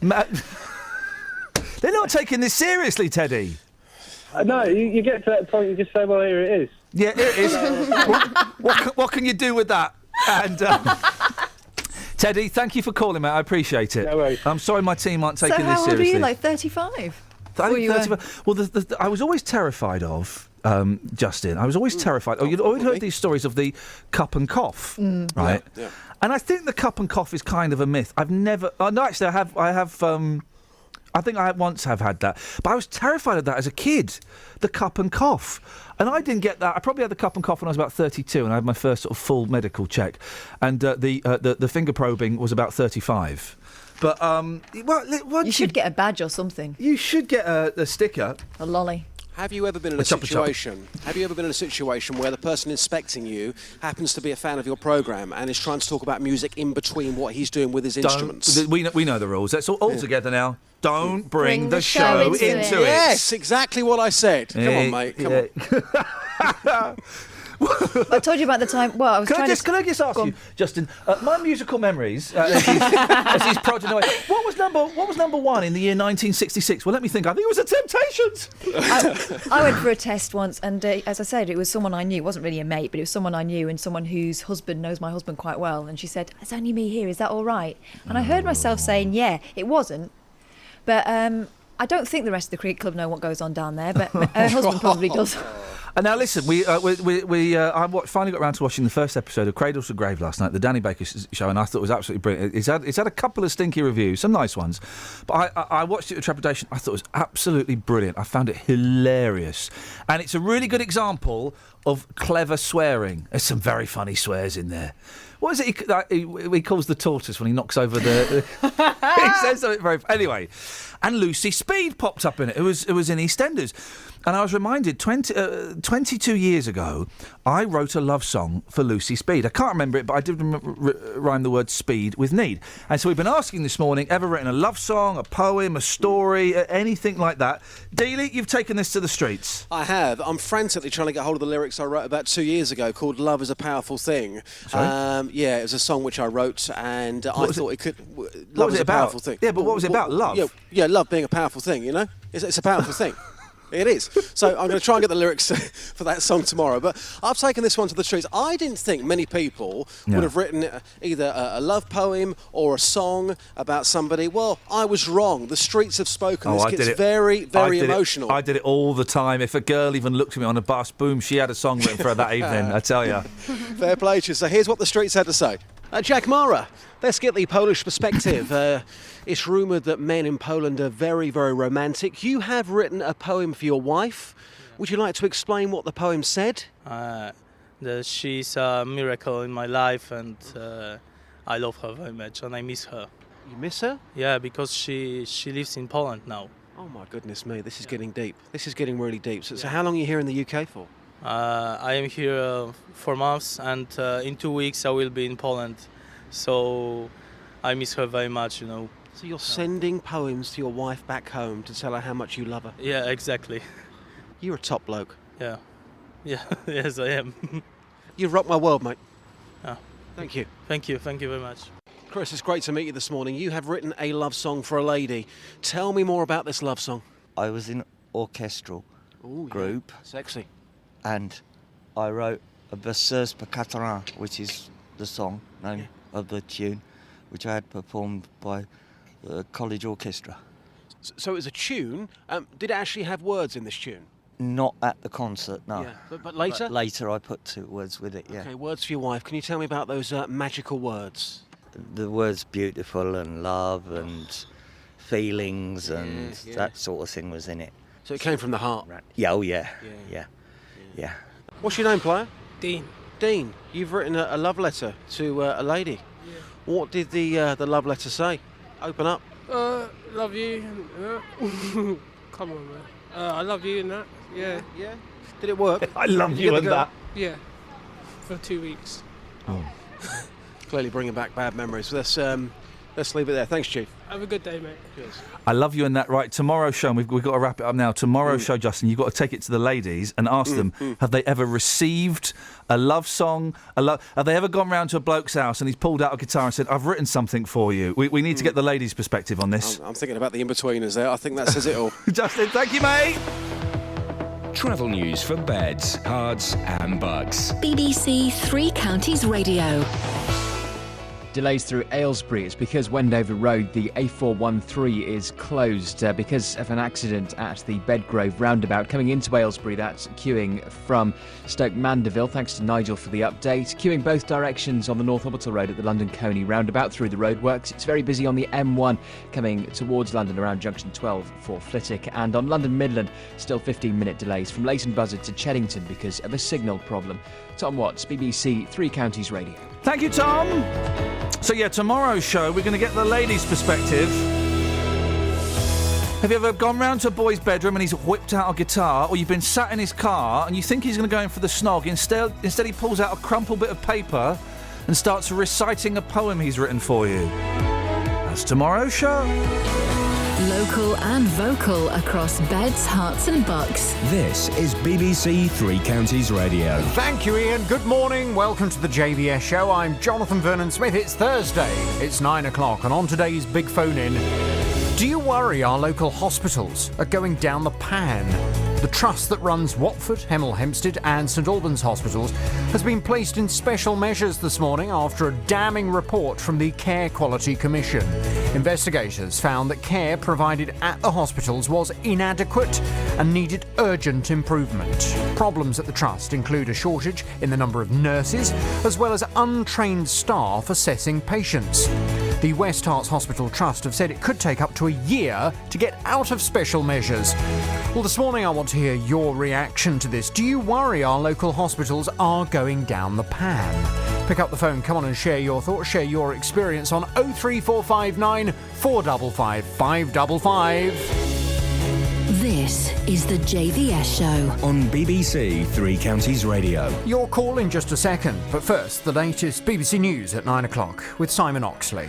The headlines: Hertfordshire Hospital Trust put into special measures, pilot survives Tring helicopter crash, and Bedford MP to debate Yarlswood detention period. BBC Three Counties Radio. The Hospital Trust in Hertfordshire is being put into special measures after a critical report by the Care Quality Commission. West Herts NHS Trust, which includes the hospitals in Watford, Hemel Hempstead and St Albans, was given an overall rating of inadequate. Hemel Hempstead MP Mike Penning says the trust is broken and not fit for purpose. Heidi Smolt is from the CQC. I think it's fair to say at the inspection, it wouldn't be my choice of hospital. I don't live anywhere near West Herts Hospital. However, they have made significant improvements. It's important to say the majority of patients on our inspection were being provided with safe care, but there were a number of examples where we had significant concerns. So if I needed to go into West Herts Hospital, I would.